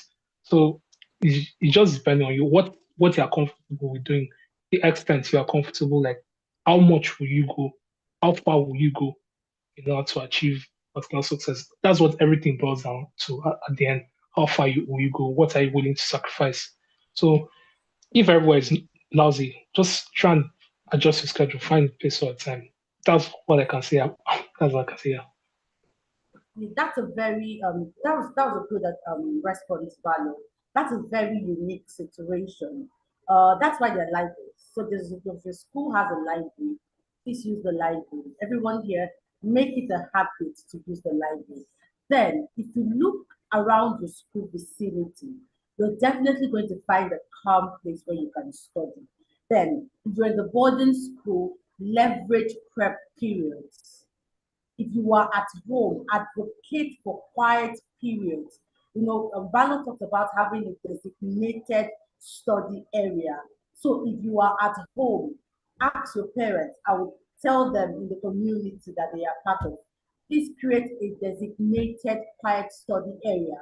If you're in boarding school, that's why you have prep periods. Leverage the prep period. So I hope I have clarified that. If you're having problems not being distracted, so also I think you're trying to say if you're having problems with being distracted, give me a thumbs up if that's what you intended to ask. What can you do? Because the question is incomplete. Is that what you okay? Okay, so he's asking if he's having issues with being easily distracted, what do you think he can do? Yeah, I think like I've sort of like said it like in one of my points, I think the third point. So just I think what helped me, for example, like I said, you're having problems with what is distracting you. You find out what is distracting you. Is it your phone? Is it your friends? What is distracting you? During the time that you want to read, try and get rid of that distraction. Try and like if it is your phone, like I said, keep your phone in a separate room. If it is your friends, just tell them like within the certain time I want to read. And have just by setting specific goals, like a specific thing that you want to. What if you do not have friends? I don't know. So by setting a specific goal that you want to achieve, I find that helps me sort of avoid distractions because even like as I'm reading, I know I've not yet achieved what I want to achieve during these 2 hours. So I'll keep going to achieve. And by setting a goal, you shouldn't like set crazy goals or like it's since it's just for a short study session. So like you want to finish one chapter, you want to finish like just set like a specific goal. It can help to avoid distractions. Try and find out what in particular is distracting you. Try and get rid of that when you want to read. And yeah, that's what the advice I can give you. All right. I guess we do not have any more questions. So the person who asked the question, what if we do not have friends? I'll answer you. Let's release Mr. Bano. So thank you so much, sir. This has been impactful. I know that we have teenagers who are going to watch the replay. We have more people who watch the replay than people who have watched the live section. So I know that they might have questions for you and we'll be there to respond to them. So thank you so much again. I am really, really, really grateful. Trust me, this seeds you soon. By the end of next session, I believe that the parents are going to come back with reviews on the impact that your session had. And not just your session, your being here, the fact that you have inspired them to go back to school to conquer. So thank you so much again. So teenagers, Mr. Balo is about to leave. So we are all going to unmute ourselves right now to say thank you. So if you've learned one thing from this session, I want your voice to be the loudest. So let's hear your thank you, Mr. Valo. Let's go, everybody. Thank you. Thank you, sir. Thank you, Mr. Valo. We are very Thank grateful. you so much. Very, Thank you very so grateful. much. Thank you, sir. Thank you very much, sir. All right. Thank you, sir. Thank you, sir. Thank you so much. Thank you so much. Thank you, sir. Thank you so much, sir. I pray that God blesses you, and I pray that God blesses you, and in your academic endeavors, He will keep making you to shine in Jesus' name. Do you have one last Amen. word, teenagers? Just one last word. One last word that will challenge them. I want that in the Academic Excellence Conference 3.0, I'm going to send screenshots to the fact that your session has inspired people to become academically excellent. So just one word. One word. Like nothing is impossible. You can do it. Like it's you can do it, you can do it. That is it. You can do it. That's it. You can do it. So guys, you're going to write in your journal, I can't do it. Everybody write in caps, I can't do it. Nothing is impossible. I can't do it. Thank you so much, sir. God bless you. And do have a very, very lovely evening. And to daddy and mommy for allowing you come impact these young ones. God bless you guys. Thank you so much. We are deeply honored. Goodbye, Valo. Till we meet again. Bye. Bye. All right, guys. We have our affirmation to quickly say. We're going to be saying our affirmation before we move to the last session. The last quick last session for this conference. So I'm going to unmute you all. So we quickly scream out loud our then I'm going to quickly share with you some strategies to ensure academic excellence. My own personal session will just pick up what Valo has just shared with you. So everybody unmute yourself. I want to hear you loud. Remember Valo said that you can do it. Look, from math to science to physics to chemistry, you can do it. So I want you all to repeat after me. I am equipped to learn. I am equipped to learn. I can do it. I'm equipped to learn. I am equipped to learn.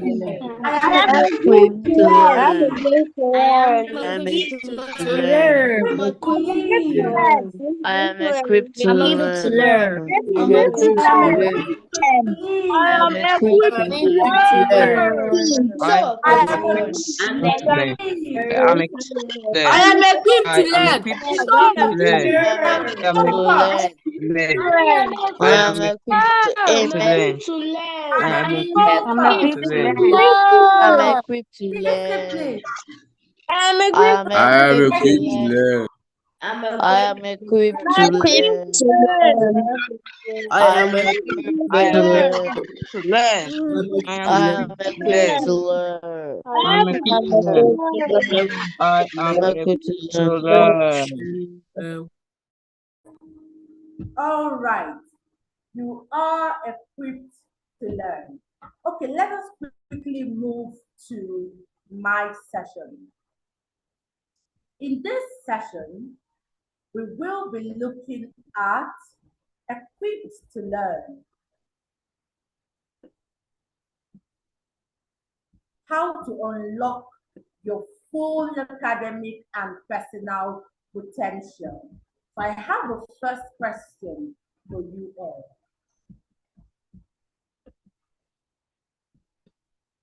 Okay. Have you ever seen a brand new phone? Probably the latest iPhone. A very powerful MacBook. But the battery of this device is always dead. I want you to answer this question to yourself.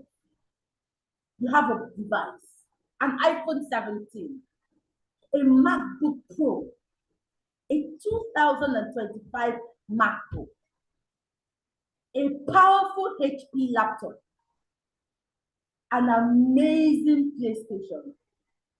But the challenge with these devices is that their batteries are always low. It has all the features that you need in a phone. It has a beautiful camera. It has a super fast processor, but the battery is always at 1%. Can you use that device? Do you think that that device is fulfilling its highest potential? I believe that the answer is no.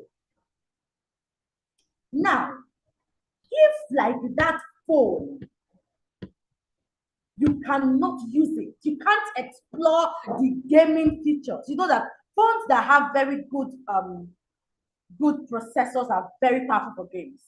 So the most complex games you can play on those devices. But if the battery is always at 1%, it cannot charge beyond 1%. Do you think that you can use that phone? That is the same way you are brilliant, gifted, full of potentials, full of talent, but without the right tools, you will continue being drained. You will not be able to perform. So, one of the reasons you're frustrated with your academics is because you do not have the skills, you do not have the tools, not just for school, for life and your future. My session is going to be very short because I want to release you guys. We've spent ample time here.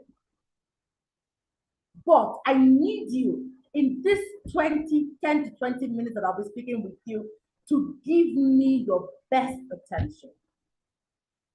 Whoever is drawing on my screen, please stop drawing on my screen. Thank you.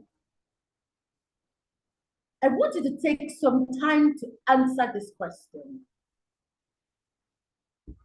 If you could have one skill right now, I'm going to open up the chat so that you can type in the chat.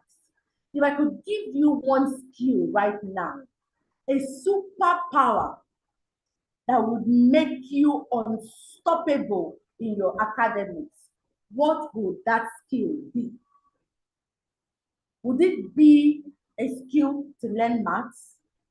Would it be a skill to be disciplined to study? Would it be a skill to retain? That means that as the teacher is teaching, right there and then, you can start that thing that you just learned will stick on your mind like a magnet. Would it be the drive to learn? I want you to write the skill you want right now. I want everybody to be writing on their notes. What is that skill that you need? But before that, if you want to respond, I want you to, if you want to respond, I want you to raise up your hands. If there is one skill you need right now, one skill that will change everything in your academics, I'll just take 3 responses. I will start from Wisdom. Wisdom, what is one skill? If you were a superpower, what one superpower you need to succeed? The ability to retain or remember everything and anything. Ability to retain and remember everything. Good response. Being great. What's one skill you need? Get a skill. I will look for the ability to never forget. So that if I read something once, I will remember it and I can take it during exam. You are in line. A skill to never. I agree with you. I agree with you. King Praise. What one skill you need? Quickly.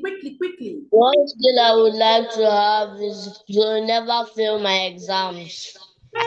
Magic skill. I love it. To never. Rhoda, what's one skill you need? One skill I would love to have is the ability to remember everything that happened in class, like what the teacher was saying. So you want magic retention. No problem. Ronald, what's one skill you need? Yes, ma'am. I'd like to have a mind like AI that is able to source out the information you need from different sources and compile it into the best way possible. Wow, love it. Okay, so I think that I'll take Blossom and Kevin. Oh, Mitchell wants to say something. Okay, Blossom, what's one skill you need? I would want skills to remember everything that is being said by the teacher and be able to focus on anything. Wow, amazing. Kevin, haven't heard from you this whole conference. I'm happy to hear from you. Hi, Calvin. What's one skill you need? I would like to have the skill that will make me to know everything that I read in my book, and whatever the teacher says will stick in my head and never leave me for the rest of my life. Retention, good one. Okay, Mitchell. I'll take Mitchell last. Mitchell, and look, I'll take I think who's this? Okay, thank you. So the skill I like to have is consistency, critical thinking, focus, grit, and curiosity. It's the skills I like to have. Wonderful skills. Excellence. What skill do you want to have? So the skill I wish to have is to never doubt myself, wisdom, and for me to get straight A in all my exams. Wow, I love it. Do you know that all of these skills you need, except Ronald's skill? Ronald, I don't know how you want to make your brain like an AI, but that's a really probably I know you want to get into tech. Probably that's one thing you could do for the human space, right? That's one thing you could do for the human space. But apart from Ronald, who wants to have an AI brain, everyone's skill is achievable, and I hope that even if you don't have everything, at the end of my session, you are going to get something that will level up your academic journey and your academic excellence. The next thing we're now going to look at now is to redefine excellence. What is excellence? Is academic excellence having the perfect grade? Is academic excellence always having the perfect total percentage? Is academic excellence always being number one in your class? Is academic excellence always winning in everything you do? A lot of people think that academic excellence is simply being the best, being the perfect person at all times. That is not what academic excellence is. Academic excellence is more about progress more than perfection. Write it down in your notes. Let me open up the comment section. Please do not chat unnecessarily. Academic excellence is about progress more than perfection. So it is about what you're doing today to be better than you were yesterday. That's academic excellence. Academic excellence is that you did not scale maths, but in the next session, you put in your best. Academic excellence is not about perfection. It's about your journey to perfection.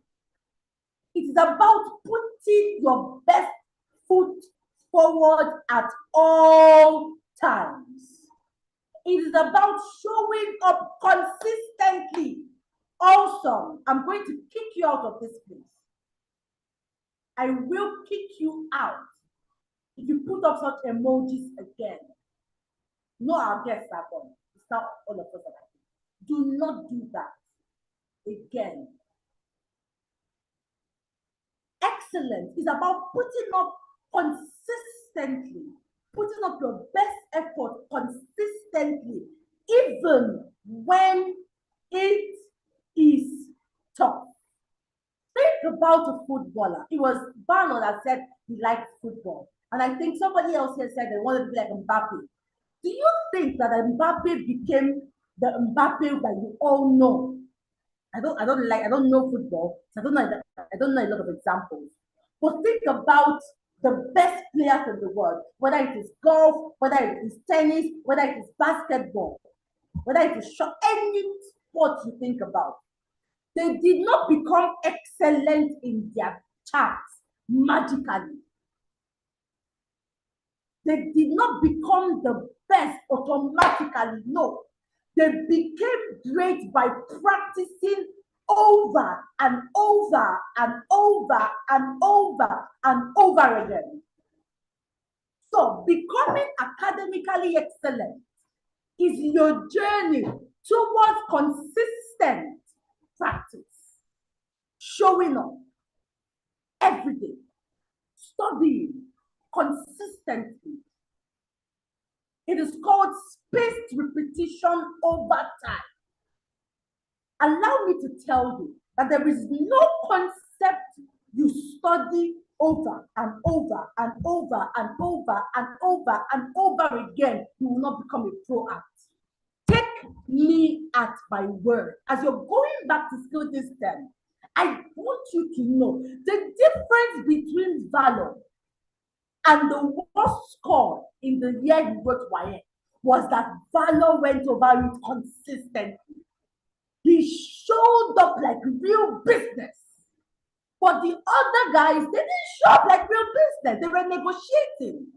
So if you're going to go back and become academically excellent, you must commit to improving over time. Write it down in your books, everybody. Commit to improving over time. I don't see you writing, guys.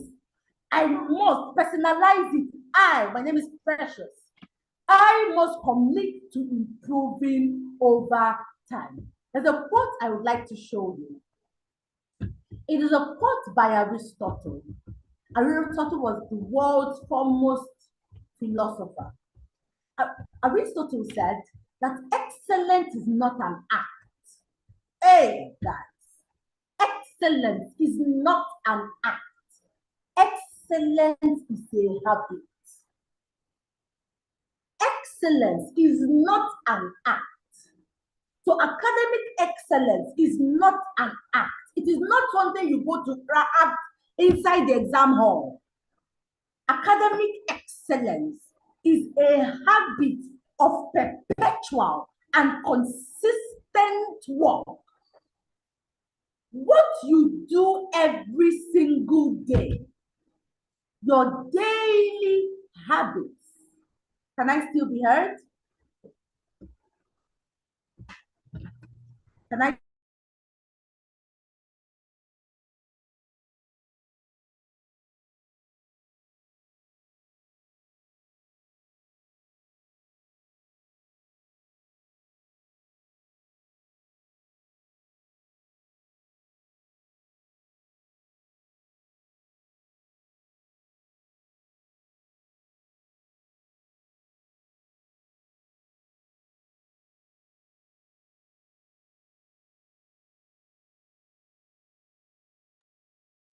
I can't hear her anymore. Or is it my network?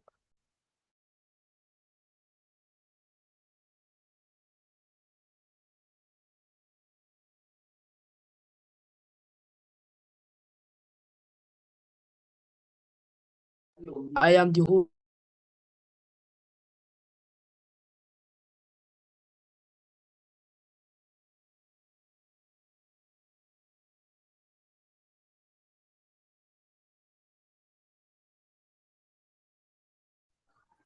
Blossom, can you tell me the last thing you heard? Sorry, everyone.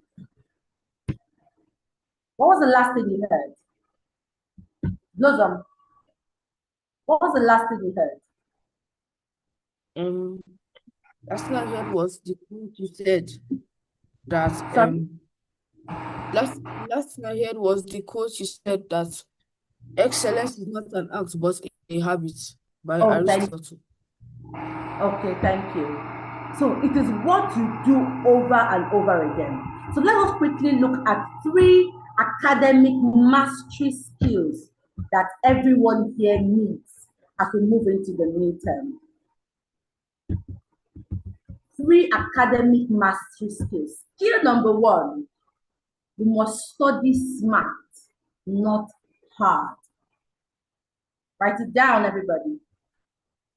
Study smart, not hard.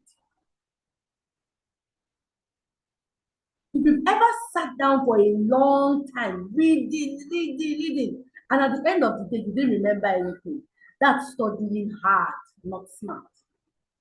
There are strategies that enable you study smart. If you're going to retain, like Rhoda and King Praise and King Grace and every other person that talked about retention, magic retention, look at the skill number 1 that you need. And in studying smart, you need the SQ3R framework. SQ3R framework. Now, this thing I'm giving you is a cheat code. It works. So when you want to study, Bala has given us some skills, but I want to now share more skills with you. So when you want to study, remember the focus is on studying smart, not hard. So the S in our SQ3R framework is survey. Everybody write it down. S equals to survey.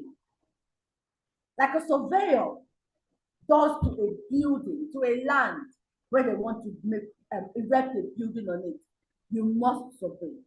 So before you start reading, before you pick up a bulky book and you're reading and reading and reading, before you get a book, the first thing you want to do is start reading. The first thing you do is to survey. Everybody say it after me, survey. Type it in the comment section. I will survey. What does surveying mean? It means to take a quick scan around the books. So I have a book here, The Psychology of Money, and I want to read the introduction. I look at it, the greatest show on earth. Then I scan through. I look for the next one. I'm going to learn about the greatest show on earth. Then the next thing I will learn in this book is that nobody's crazy. Okay, what does that mean? Then I go to the next chapter. Maybe the chapter now talks about luck and risk. I scan through. When you scan through, What are you looking for? You're looking in survey, you're looking for headings, you're looking for bold words, and you're looking for pictures. Everybody write it down. When you survey, you're looking for headings, you're looking for bold words, and you're looking for pictures.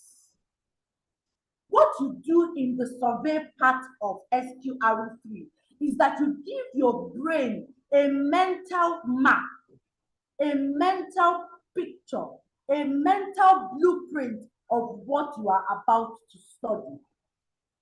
Your brain now begins to anticipate what you are about to give it. Then, when you survey, your brain does a quick scan, and when it does that quick scan, it begins to look forward. There's an enthusiasm, there's a hormone that will be released, and a hormone of anticipation. You begin to anticipate what you are about to learn. That is S for survey. Q is for question. Everybody write it down. Q is for question. After you survey, then you begin to ask questions. You see those headings. For example, the book we're using to illustrate. We have The Greatest Show on Earth. So in the introductory part of this book, I'm going to learn about the greatest show on earth. So the next question I'm going to then ask is, what is the greatest show on earth? If you were reading something about, if the heading you saw in a book was about the Industrial Revolution of the 1930s, the question you're now going to ask yourself is, what was the Industrial Revolution? Why is question part of this framework? Because your brain likes to solve problems. Everybody write it down. Your brain is designed to solve problems. So when you give your brain a question to ask, we now go to the 3 R's. R number 1 is read. Because your brain likes to solve problems, when you give it a task, what is Industrial Revolution? When you then begin to read the chapter, your brain begins to find the answers. Your brain begins to find the answers. Because you've set your brain, have you ever anticipated for something? Probably you're going to see the movies. And you could not just wait to see that movie. Like you could not just wait. Your brain would be, I want to watch a movie, I want to watch a movie, I want to watch a movie. Then you go to watch the movie. It's an excitement that happens that enables you to stick. That's why we stick to watch movies. Because at that point, anticipating that thing has created what we call an emotionally charged moment for your brain. So, like I said, your brain likes to solve problems. It now goes and starts solving those problems for you. So when you read actively, as you're reading, your brain is now picking the answers to the questions you asked before you started reading. Then we now go to R number 2, recall. Recall is the most important part of this framework. Your ability to recall what you studied. This is the most important part. So when you have read about, let's say, Industrial Revolution, once you've read to an extent, close that book and try to recall. Close that book and try to recall. When we classify memory in neuroscience, your memory is classified into 3. We have short-term memory, we have long-term memory, and we have working memory. Everything you learn at the first part goes to your short-term memory. And things that enter your short-term memory don't stick. Guys, this is why you do not retain. Everybody listen to me. Remember that I told I was going to be giving you superpowers. If you're going to retain, you must recall. So when a teacher teaches something, some people have, but they're not everybody that has that gift of immediate recall and immediate retention. So if you want to recall what you are learning and what you have learned, if you want to recall it, you must commit to revisiting that material over and over and over and over and over again. This is why, I don't know if there's anybody who already drives here, probably you're up to 8 and you already drive. This is the reason why you know the route to your house. If you move to a new school, the first day you go there, you're going to ask for directions. Oh, please, I'm coming. How do I go? Do I turn left? Do I turn right? But if you go to that area over and over and over again, your brain has been tasked to recall that route that you take to your school over and over again. So therefore, you can now move around in your sleep. Your parents can now drive around in their sleep. Why? Because their brain has taken the short-term memory. What happens in the short-term memory? It was the first time they accessed that information. Who is driving? Marvelous, clean my screen. Please stop drawing on my screen. Your brain takes it and goes to the working memory. In working memory, you're working the information. You are recalling it, you're memorizing it over and over again. From the working memory, information would then move to what? It would then move to your long-term memory. This is how you retain information. You must interact with it over. That is what we call spaced repetition over time and active recall. Another way of active recall is by teaching somebody else. When you teach another person, the information that might have been in your short-term memory will be consolidated. Do you know why? Because the reason why that information would then be consolidated, guys, is because, one second, please. The reason why that information would then be consolidated is because there's a knowledge of understanding of a concept you can have to teach it to somebody else. So before you teach it to another person, you have thought about it, you've broken it down into simple ways before you can teach it to another person. So we've talked about spaced repetition, we've talked about recall, reading it again, questioning it, reading it out loud, summarizing, like Valo mentioned, teaching it to your friends, forming discussion groups concerning that concept. This forces your brain to take that information from your short-term memory to your long-term memory, that you can now know it without being confused. Then the last arrow is review. You must go back and quickly skim through your notes to make sure you didn't miss anything. You can also use mind maps. Mind maps are a study hack. I'm going to send a picture of a mind map to your parents. It's like creating diagrams, summaries. So instead of just writing a long summary. For instance, I'm going to draw on my screen now. For instance, we just learned about how to study SMART. So if I was to draw a mind map, what I would do is to draw a circle in my notebook. Then I'll write study SMART. Then I will create a map, arrows, that now talk about the different frameworks around studying SMART.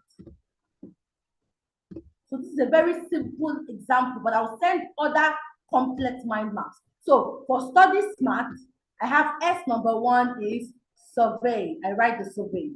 Q is question. R, 3R, question. The 3R will now give me read, recall, review. This is a quick way is how you draw a mind map. But ask your parents for the mind map that Mrs. Obona said she was going to send to them. Another way is to highlight. So when you come up across content that ask your parents to get a highlighter pen. When you come across concepts that you need to recall, highlight them. So that when you're now skimming or you underline them, when you're now skimming through blows on my compass, you're marking on my screen. Thank you. When you're now skimming through what you are learning, you can then remember that, oh, I marked this thing because I needed to review it. So this in a quick is the SQ3R framework. Survey. Before you dive in, quickly scan.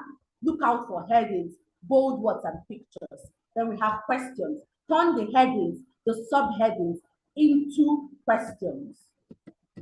Read the chapter. Recall. Try to remember what you learned. Then review. Go back and skim through. Skim through the parts you've highlighted. Skim through the parts that you've underlined for the things that you do not want to miss. We now move to skill number 2, time management. Somebody was asking questions on how they're supposed to manage their time. This is one principle I want to stick to your mind. It is the principle of the Pomodoro technique. Any expert that you know, one thing that they all have in common is that their ability to concentrate is their superpower. Their focus, focus is like a muscle. Those people that were asking, oh, how do I focus? How do I focus? I'm easily distracted. Focus is like a muscle. The more you train your focus muscle, the stronger it becomes. Write it down, everybody. Focus is like a muscle. The more you train your focus muscle, the more it sticks, the stronger it becomes, the more you are able to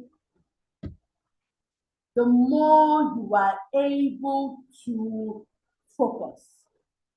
So this Pomodoro principle is a quick and simple way to train your focus muscle. How do you do this? If you're struggling with focus, how do you do this?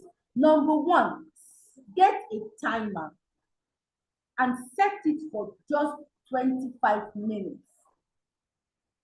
And during that time, do nothing else but study. So you're struggling to focus, all you need is 25 minutes per time. Trust me, no matter how much you struggle with focus, you can focus for 25 minutes. Guys, we've been here since 12. We've been here 12, 1, 2. This is the 4th hour, and you're still here. So if you can be here for 4 hours, you can focus for 25 minutes. It is just a muscle you need to train.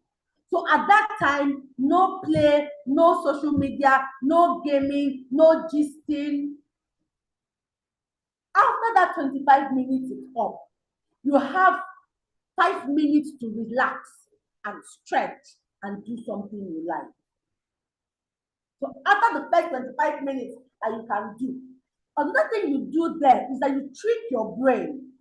Just by your brain knowing that after 25 minutes, I have 5 minutes to do that thing I want to do. You will sit there. What the Pomodoro principle does is that it teaches your brain to focus in short bursts of time rather than lengthy periods of time. So let us say that you wanted to study for 30 minutes, for 3 hours. Rather than sitting down after probably 1 hour, 30 minutes, you become bored, you become exhausted, you become tired, you become sleepy. How about you break it down into 25 minutes? Study for the first 25 minutes, take a quick toilet or water break for 5 minutes. Study for the next 25 minutes, take a quick snack break.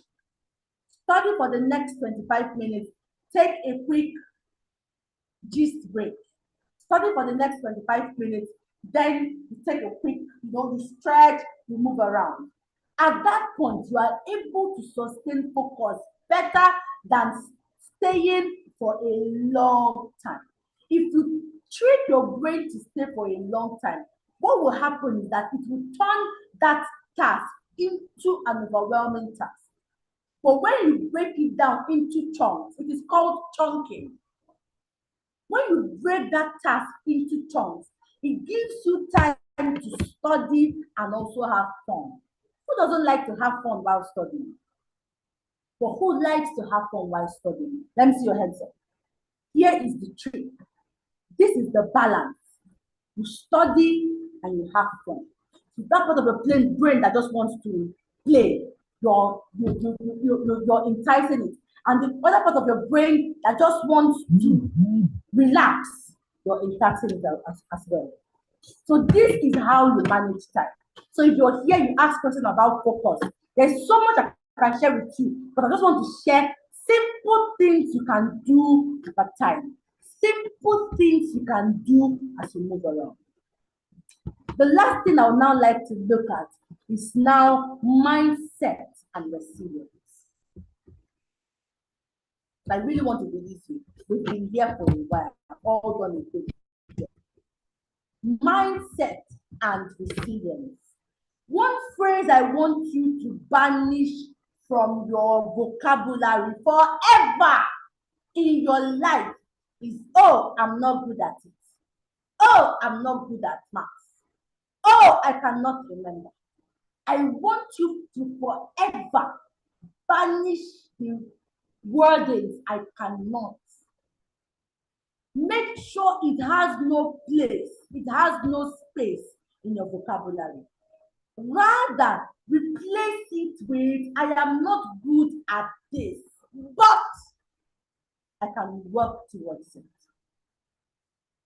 And this mindset, the mindset of yet, I am not really good at math, so yet I can work towards it. This mindset is the mindset that we call the growth mindset. The growth mindset is the yet mindset. The growth mindset is the yet mindset. The growth mindset is that I can try again until I get it right. The growth mindset is that even if I didn't get this thing right now, I can keep trying it until I get it right. The growth mindset is your belief that you are capable of doing hard things. It is made of the thoughts you tell yourself. Have you heard of the man called Thomas Edison? Who has heard of the man called Thomas Edison? If you've heard of him, let me see your hands up. Look, wisdom, you're going to tell me. Who is the man Thomas Edison? And how do you know him? What did he invent? Or is it just a familiar name? So, Thomas Edison is an American inventor. He's the one who made the bulb, and from what I heard, he tried he tried, yes, 999 times to make the light bulb, but he failed.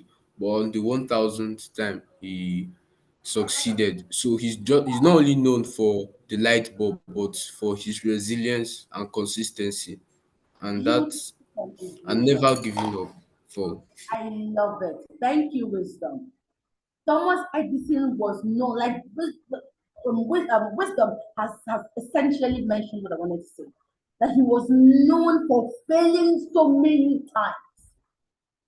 If we sum up the total amount of times that you have failed, is it up to 999 times? Type it in the comment section, guys. The total amount of times you have failed trying to do that thing that you want to do. The comment section is open now. Has it reached 999 times? Yes or no? Andy Kanabasi said no. Thank you, Andy Kanabasi. Who else? Marvelous Young said no. Rhoda said no with plenty exclamation marks. Endiong said no. Emmanuel said no. Zoom user said no. Kevin Ojo said no. Lozom said no. Excellent said no. So that means that if you have not gotten to 999 times, you do not have any excuse to quit. If you have not failed in that subject 999 times, you don't have an excuse to fail. It is the growth mindset that sustains you. That even if I tried this task and I did not get it, yet I can try again. Remember Valor's closing words to us. He said that you can do anything. You can do anything. One thing I always tell my students is that if they can dream it, they can do it. And then they can do anything they set their minds to. Anything. You can scale any subject you set your mind to scale. This is what the growth mindset tells you. You are capable. Last year we talked about the brain. Probably sometime later, we can also revisit that conversation around the human brain. You can achieve it, guys. But what helps you and what enables you to achieve it is the growth mindset. Then the opposite of the growth mindset is then the fixed mindset. That is the opposite of the growth mindset. The fixed mindset. The fixed mindset is the mindset that says that I cannot do it. Any mindset that tells you that you cannot do it, oh, I have tried. Oh, this person, Valor, somebody here is going to be like, oh, Valor is doing it because he's intelligent. Valor did not do it because he was intelligent. Valor did it because he had the growth mindset. That was why he was able to achieve whatever he achieved. Valor had the mindset that he cannot do it yet, but he can learn. He had the mindset that if he kept on practicing, he told you about how he scaled his Cambridge examination with the limited time. Somebody else would have said, oh, there's no time now, that is why I did not get it. But he did not leverage it as an excuse for failing. You must have the mindset of, I can do it if I learn. You must have the mindset of, if I keep practicing, I will get better at it. You must have the mindset that I will give it a go. What's the worst that can happen? Do you think it's okay to be disappointed when you try something and it doesn't work? It is okay. It is totally okay. Completely normal to feel sad or angry when something goes wrong. But if you have the right mindset, like Thomas Edison had, you can become anything that you hope to become. You can achieve anything that you hope to achieve. Did you know that the fixed mindset thinks that people cannot change the things they don't like about themselves or get better at the things they are not so good at? But a growth mindset thinks that we can learn new things, even if it is hard. It was Thomas Fuller that said that all things are difficult before they become easy. Somebody write it down. Write it down for me in the comment section. All things are difficult before they become easy. I'm going to need somebody here to tell me their favorite footballer. Somebody who wants to tell me. Everybody put down your hands. Okay, Blossom is already right in front of you. Blossom, who is your favorite footballer? My favorite footballer is Mbappe. Mbappe. Football was difficult for Mbappe before it became easy. King Praise. Who is your favorite footballer? Ronaldo. Sorry? Ronaldo. Football was difficult for Ronaldo before it became easy. Ronald, who is your favorite footballer?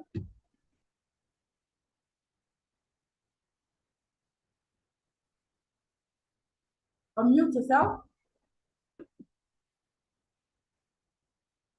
Does Ronald want to speak?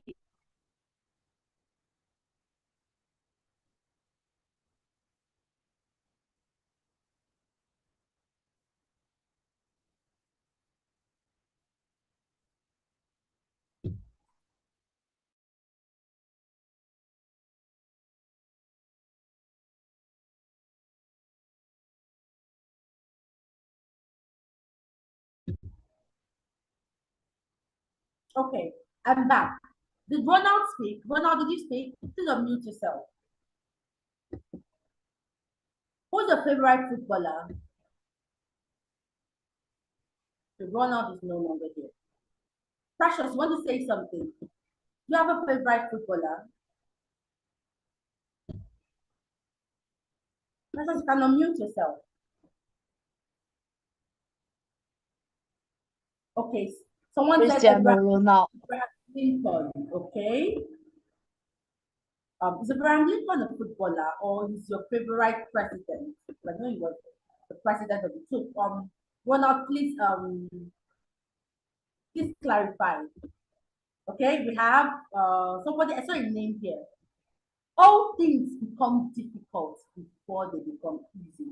Cole Palmer. For each and every one of these people, it was difficult before it became easy. Studying was quite difficult before it became easy for anyone who succeeded. So I'm going to end my session here. So we take a quick activity. I want you to pull up your notes. I want you to write one academic goal that you have and one personal habit you're going to start doing from today. You can write it down on your notes and also write it down in the comment section. Two things you're going to write. Any goal that you have, that is one. Then secondly, you're going to write a personal habit that you will start changing from today. I want everybody to write it down on their journal. Don't write it on the comment section. Write it down on your journal. We've spent a good amount of time here, so we're going to call it a day. Thank you to everyone. Thank you, daddies and mommies, who can hear me. Thank you to everyone who has been here so far. One goal and one personal habit that you will change. What is one thing? Remember, I could have shared so many things with you, but I just wanted to share things that you can act on, things that you can begin to do. So who would want to share one goal that they have for the next 2 years and one thing that they want to begin to do? So I am going to bring down everybody's hands so that I am sure that the people raising their hands are the people who want to speak. So I've seen Rhoda's hands. I've seen Ronald. I want to see everybody's hands. I want to see literally everybody. What have you picked away from this session and you're going to begin to do? I want to see Kevin. I want to see Blossom. Beautiful Zoom user. I don't know why your name is Zoom user. I want to see King Grace. Everybody raise up your hands because there has to be something you want to do. I want to see Edion. Edion, what is your goal for next year? What is one thing you're going to begin to do? It could be one thing you picked in my session, if you picked in Valor session, you picked in Auntie Semira's session, or Mrs. Precious's session. Either of them, there must be something that you have picked. And Dick Anabasi, what did you pick? What are you going to begin to do? Edion, what did you pick? What are you going to begin to do? King Praise, what did you pick? What will you begin to do? Chukwuka Emmanuel, what did you pick? What are you going to begin to do? Grace, what did you pick? Eni Moyan, what are you going to begin to do? Marvelous Young, what are you going to begin to do? Omoya, my darling, what are you going to begin to do? Who else is here? Angela, what are you going to begin to do? If I call your parents' name, you know I'm talking to you. Wembu, what are you going to begin to do? Mitchell, what are you going to begin to do? Write it down. Write, I take the people who want to speak to us. Okay. So let me stop sharing the screen. Stop sharing. Okay.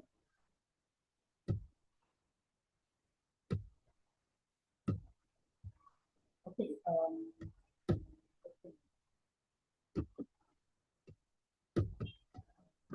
Okay, 1 second, everyone.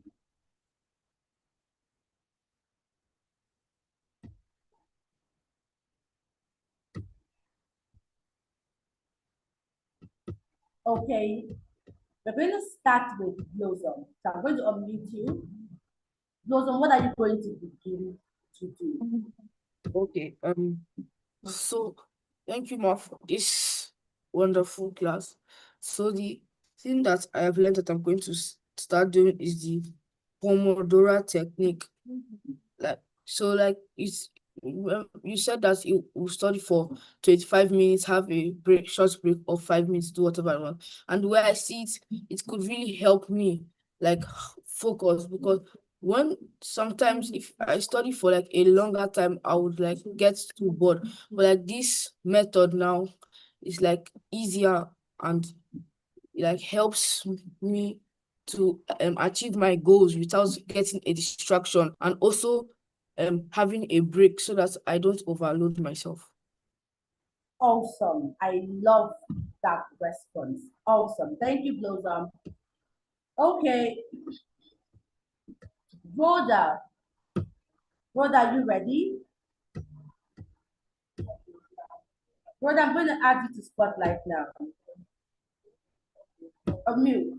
What are you going to begin to do? Okay, before I start, I would love to say thank you to Coach Precious for the wonderful class. It was actually really educative and impactful. Okay, before I start, I'd love to say a big thank you to Coach Precious for the wonderful class. It was very educative and impactful, and I've learned a lot of things. One thing I learned that is very new to me is the XQ3R.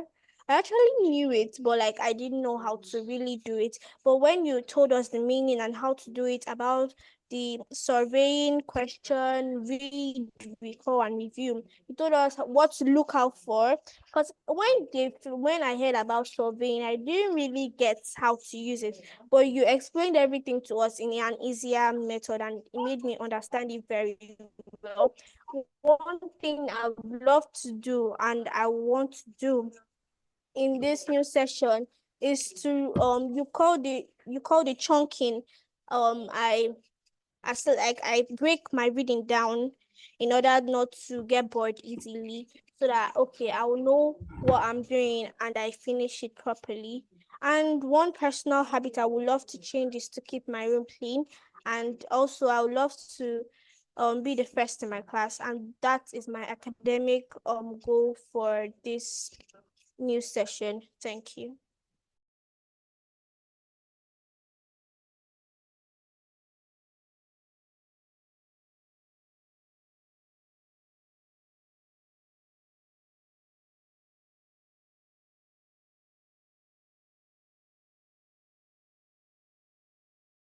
Hi, Rhoda. Apologies, I'm back on. I was booted out. So the last thing I heard you say was about survey, but I didn't hear from there on. You're muted. Okay. Unmute yourself. I can hear you now. Okay. So should I go again? Yes, please. Okay. So one thing I've learned that is very new to me is the SQ3R, about the surveying question, read, record, then review. I've actually known this method for a long time, but I really didn't know how to use it in my reading. But when you taught us, you made us understand what to look out for and what to know about the XQ3R. It made me understand the new concept as if I'm just hearing it for the first time, and it taught me what to look out for in the survey, because I didn't really understand that surveying especially. So I really appreciate what you've done for us, Coach Precious. One academic goal that I would love to achieve before the end of this session is to be the first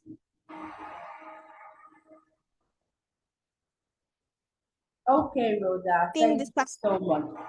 Rhoda wants to be the best in her class. Good job, Rhoda. I'm rooting for you. I want you to know that Coach P is rooting for you, and you can do anything you set your heart to do.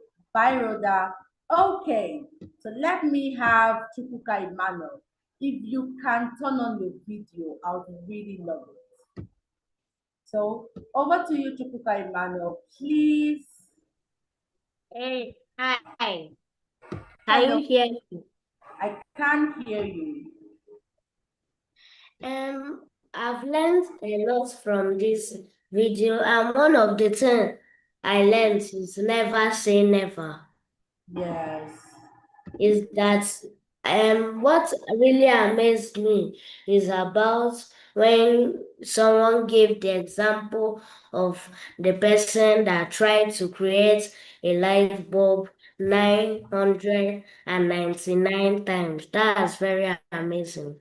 Yes, Me, it is. before I don't used to try much before I give up, but now before this session ends, I would like to be trying more better and be more faithful.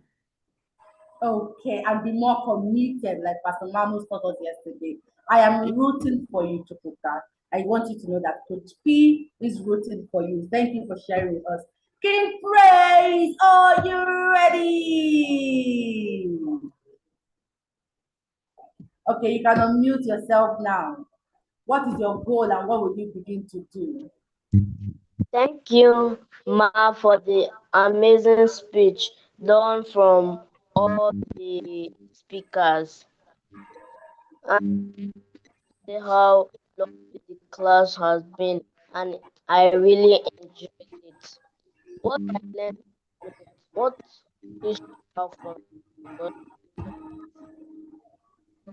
whenever they mention integrity, King Praise, we or can't hear you. hear me. You might Can you want hear me now? I can hear you now. You might want to like keep your phone stationary. That's what's affecting you. Okay. So what stood out for me is integrity. Whenever I hear integrity, all I thought of was that it was a good skill. But from this that it was a is the attitude of being doing the right thing even if people are not watching you. And I learned that we should never give up. Like the person that tried 999 times to create a bulb and failed, and now the Yeah, 1000 times. So from now on, I'll try my best to never give up. I love it. Thank you so Thank much for you. sharing with us, King Praise. And I want you to know that I am rooting for you. But you didn't tell me your goal. But it's okay. Make sure your goal is written down. I am rooting for you. Okay. Over to you, Ronald.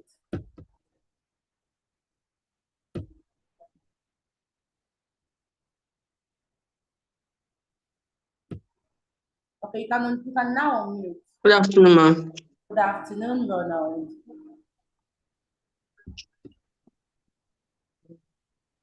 Okay, so once again, I'd just like to say a big thank you to you, ma, Mrs. Precious, for organizing the Academic Excellence Conference this year. And I also like to say a big thank you to our speakers, that's Auntie Samira, Mr. Valo, and you, for the amazing sessions and for the interactive teaching that you've given us. They've really opened up my mind and they've actually given me a better way to start my 2025-2026 academic session. My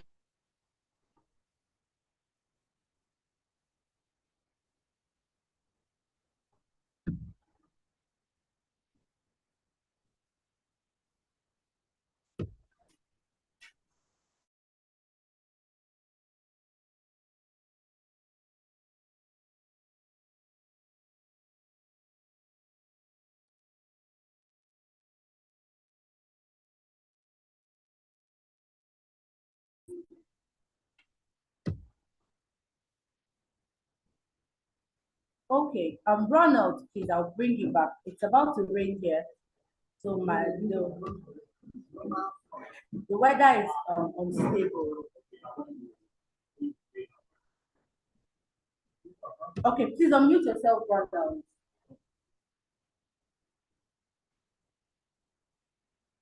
Okay, please you can continue.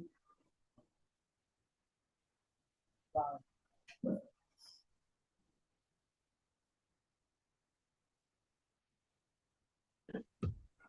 So, sorry about the break in transmission. Oh, it's fine. So, my main takeaway from this session, these days, we have to have integrity. Integrity is not just a character we should see as nice to have. We should see it as a necessity in the coming school years, because integrity is something that we not see much of anymore because of the rise of so much technology. People just easily find ways to cheat exams, and so integrity will put you in a place where you have a rare skill that many people need, but they do not have. So it will actually open up a lot of opportunities. And also from Valor's presentation, I learned that if we set our mind to do something and we put in the appropriate methods to achieving it, we'll get there. And we also have to depend on God, because without God, we are nothing. Yes, I agree. And Thank you so much, Ronald. Thank you so much.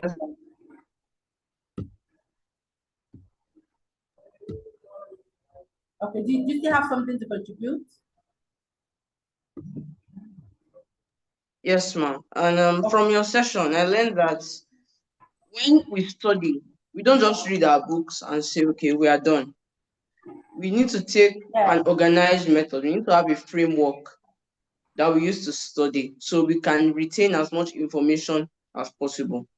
And that will help us to gain the knowledge and store it, because something I think I'm going to do this year, and one of my goals, is to change from having a bit of a fixed mindset to a growth mindset, because I had a bit of a fixed mindset at some point. I remember last session, I was having some patches here and there, some holes in my notes and my homework, and I felt, oh, I couldn't catch up. But I think what I'm going to do this time is I'm going to make sure I will work to finish everything before I have to start running helter skelter to patch up. Yes. Yes, well done. Thank you, ma'am. Well done. Well done. Okay, is Moya ready? Moya, please turn on your video. Who else wants to speak? Emmanuel, please turn on your video so I can spotlight you. If you don't turn on your video, I can't spotlight you so everybody can see you. Okay, Emmanuel, unmute yourself. Let's go. Okay, so thank you for the wonderful training for expressions. I really enjoyed it. Although network issues here and there, but it was still insightful. So what my take is, what I will take home actually is that I will improve on my career choices in my life. That other people, like I will not my friends and my family will not influence me to change my career purposes. Like rather, God in heaven will guide my steps, and I will choose where I want to go. And the SQ3 I actually know is just that I used to get it somehow, but now that I really know how to use it, I'll use it. So thank you.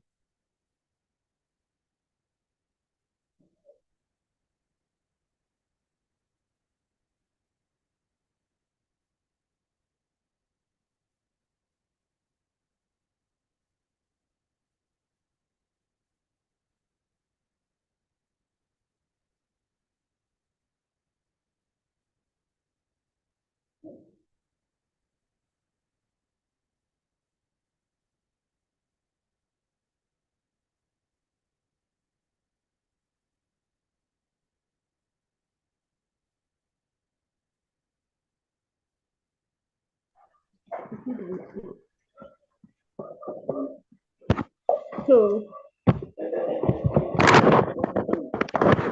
my takeaway for this meeting is that we should avoid procrastination and we should always know who we stand for. We should know our values. Like we should not try to fit in with other people because yeah, this one are doing this and there are very few more. We should also join them.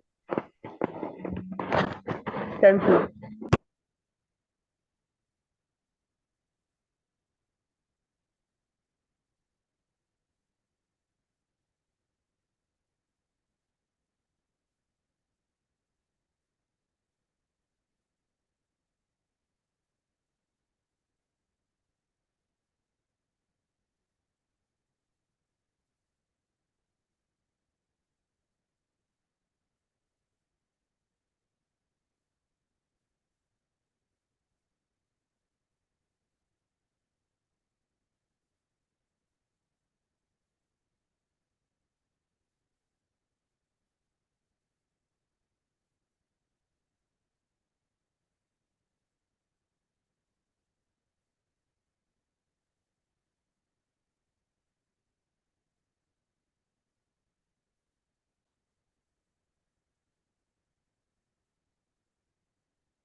With you.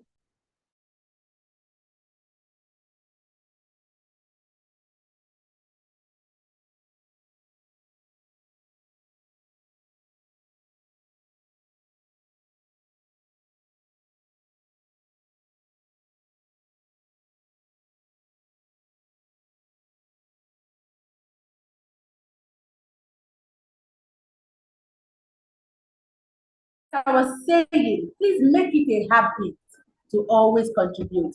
Any more young, please forgive me if I don't say your name correctly. You're unmuted. I really want to hear from you, darling. I didn't hear from you the whole conference. I want to hear from you. What did you learn? I learned that we should have a fixed mindset. If So you the fail, growth mindset.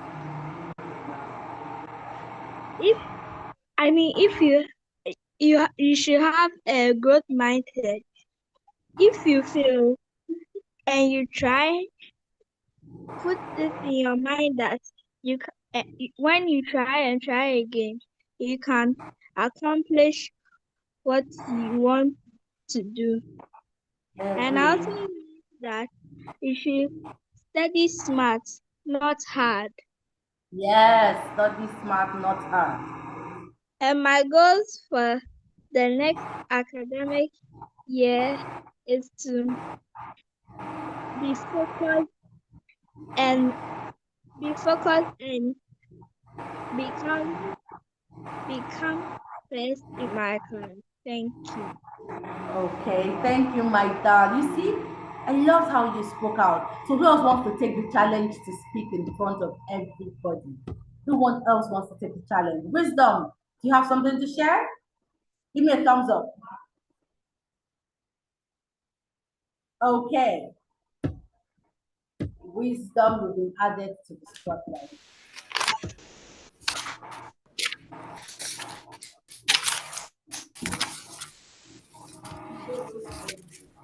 So um what I have to what I have to share is about excellence isn't about perfection, but it's about progress. It's about Yes. being a little bit better today than you were yesterday. So it's just about like continuous learning and development and constantly pushing yourself to become a better version than yourself. Absolutely. Thank you so much. Thank you, Wisdom. Kevin, are you ready? Unmute yourself and share with us.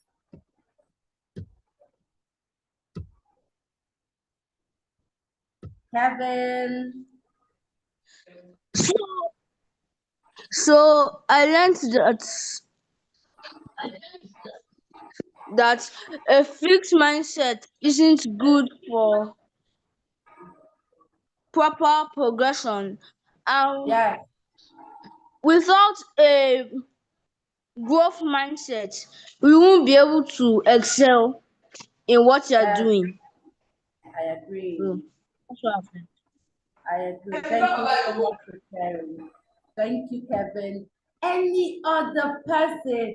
All right, I'd like to say thank you to you all for being such amazing participants of the Academic Excellence Conference. I want to let you guys know that I am rooting for you. From the deepest part of my heart, I am rooting and praying that this session you're about to get into would become the best school year that you've ever had. I do not want you to forget any session that you've learned, from your career session to the session on commitment to the session on leadership. I want there to be a visible difference in who you are becoming. I want to receive reviews from your parents on the difference and on how much that you have changed and how much that you have transformed. I pray that the Almighty God will help you all, that as you go back to school, you will be light shining in the darkness. And at the end, all the glory will be ascribed to His name. I'm going to unmute so we say our final Academic Excellence 2.0 goodbyes and thank yous. And I cannot wait to meet you guys again during the Academic Excellence Conference 3.0. Ronald, do you have something to say? And now unmute yourself. Okay. I just want to give a general thank you to the organizers of the Academic Excellence Conference, because I feel it was a great way for me to recharge and refresh for this new session. So I feel I'm going in with new energy, I'm going in with better advice, and I'm going in with tips. Please. To succeed. Thank you so much. Oh, Emmanuel is saying something. Like, you can unmute yourself if you want to say anything. Thank you, Ronald. Oh, thank you so much because I'm with you, Ronald. My reader that is speaking. Okay, everybody, thank you. Thank you very much, so much. Have a lovely, Thank you, evening. ma. Can't wait to see you all Thank you. God bless Thank you. you, bye. Very Go grateful. be the best. Go be the best. Thanks. Go be the best. She's saying, "They're not gonna have The very, very best. God bless For you all. participants. Excellent conference. Anyway, she just says something, all of them are making Zero. it. Hey, Andy. Thank you, ma.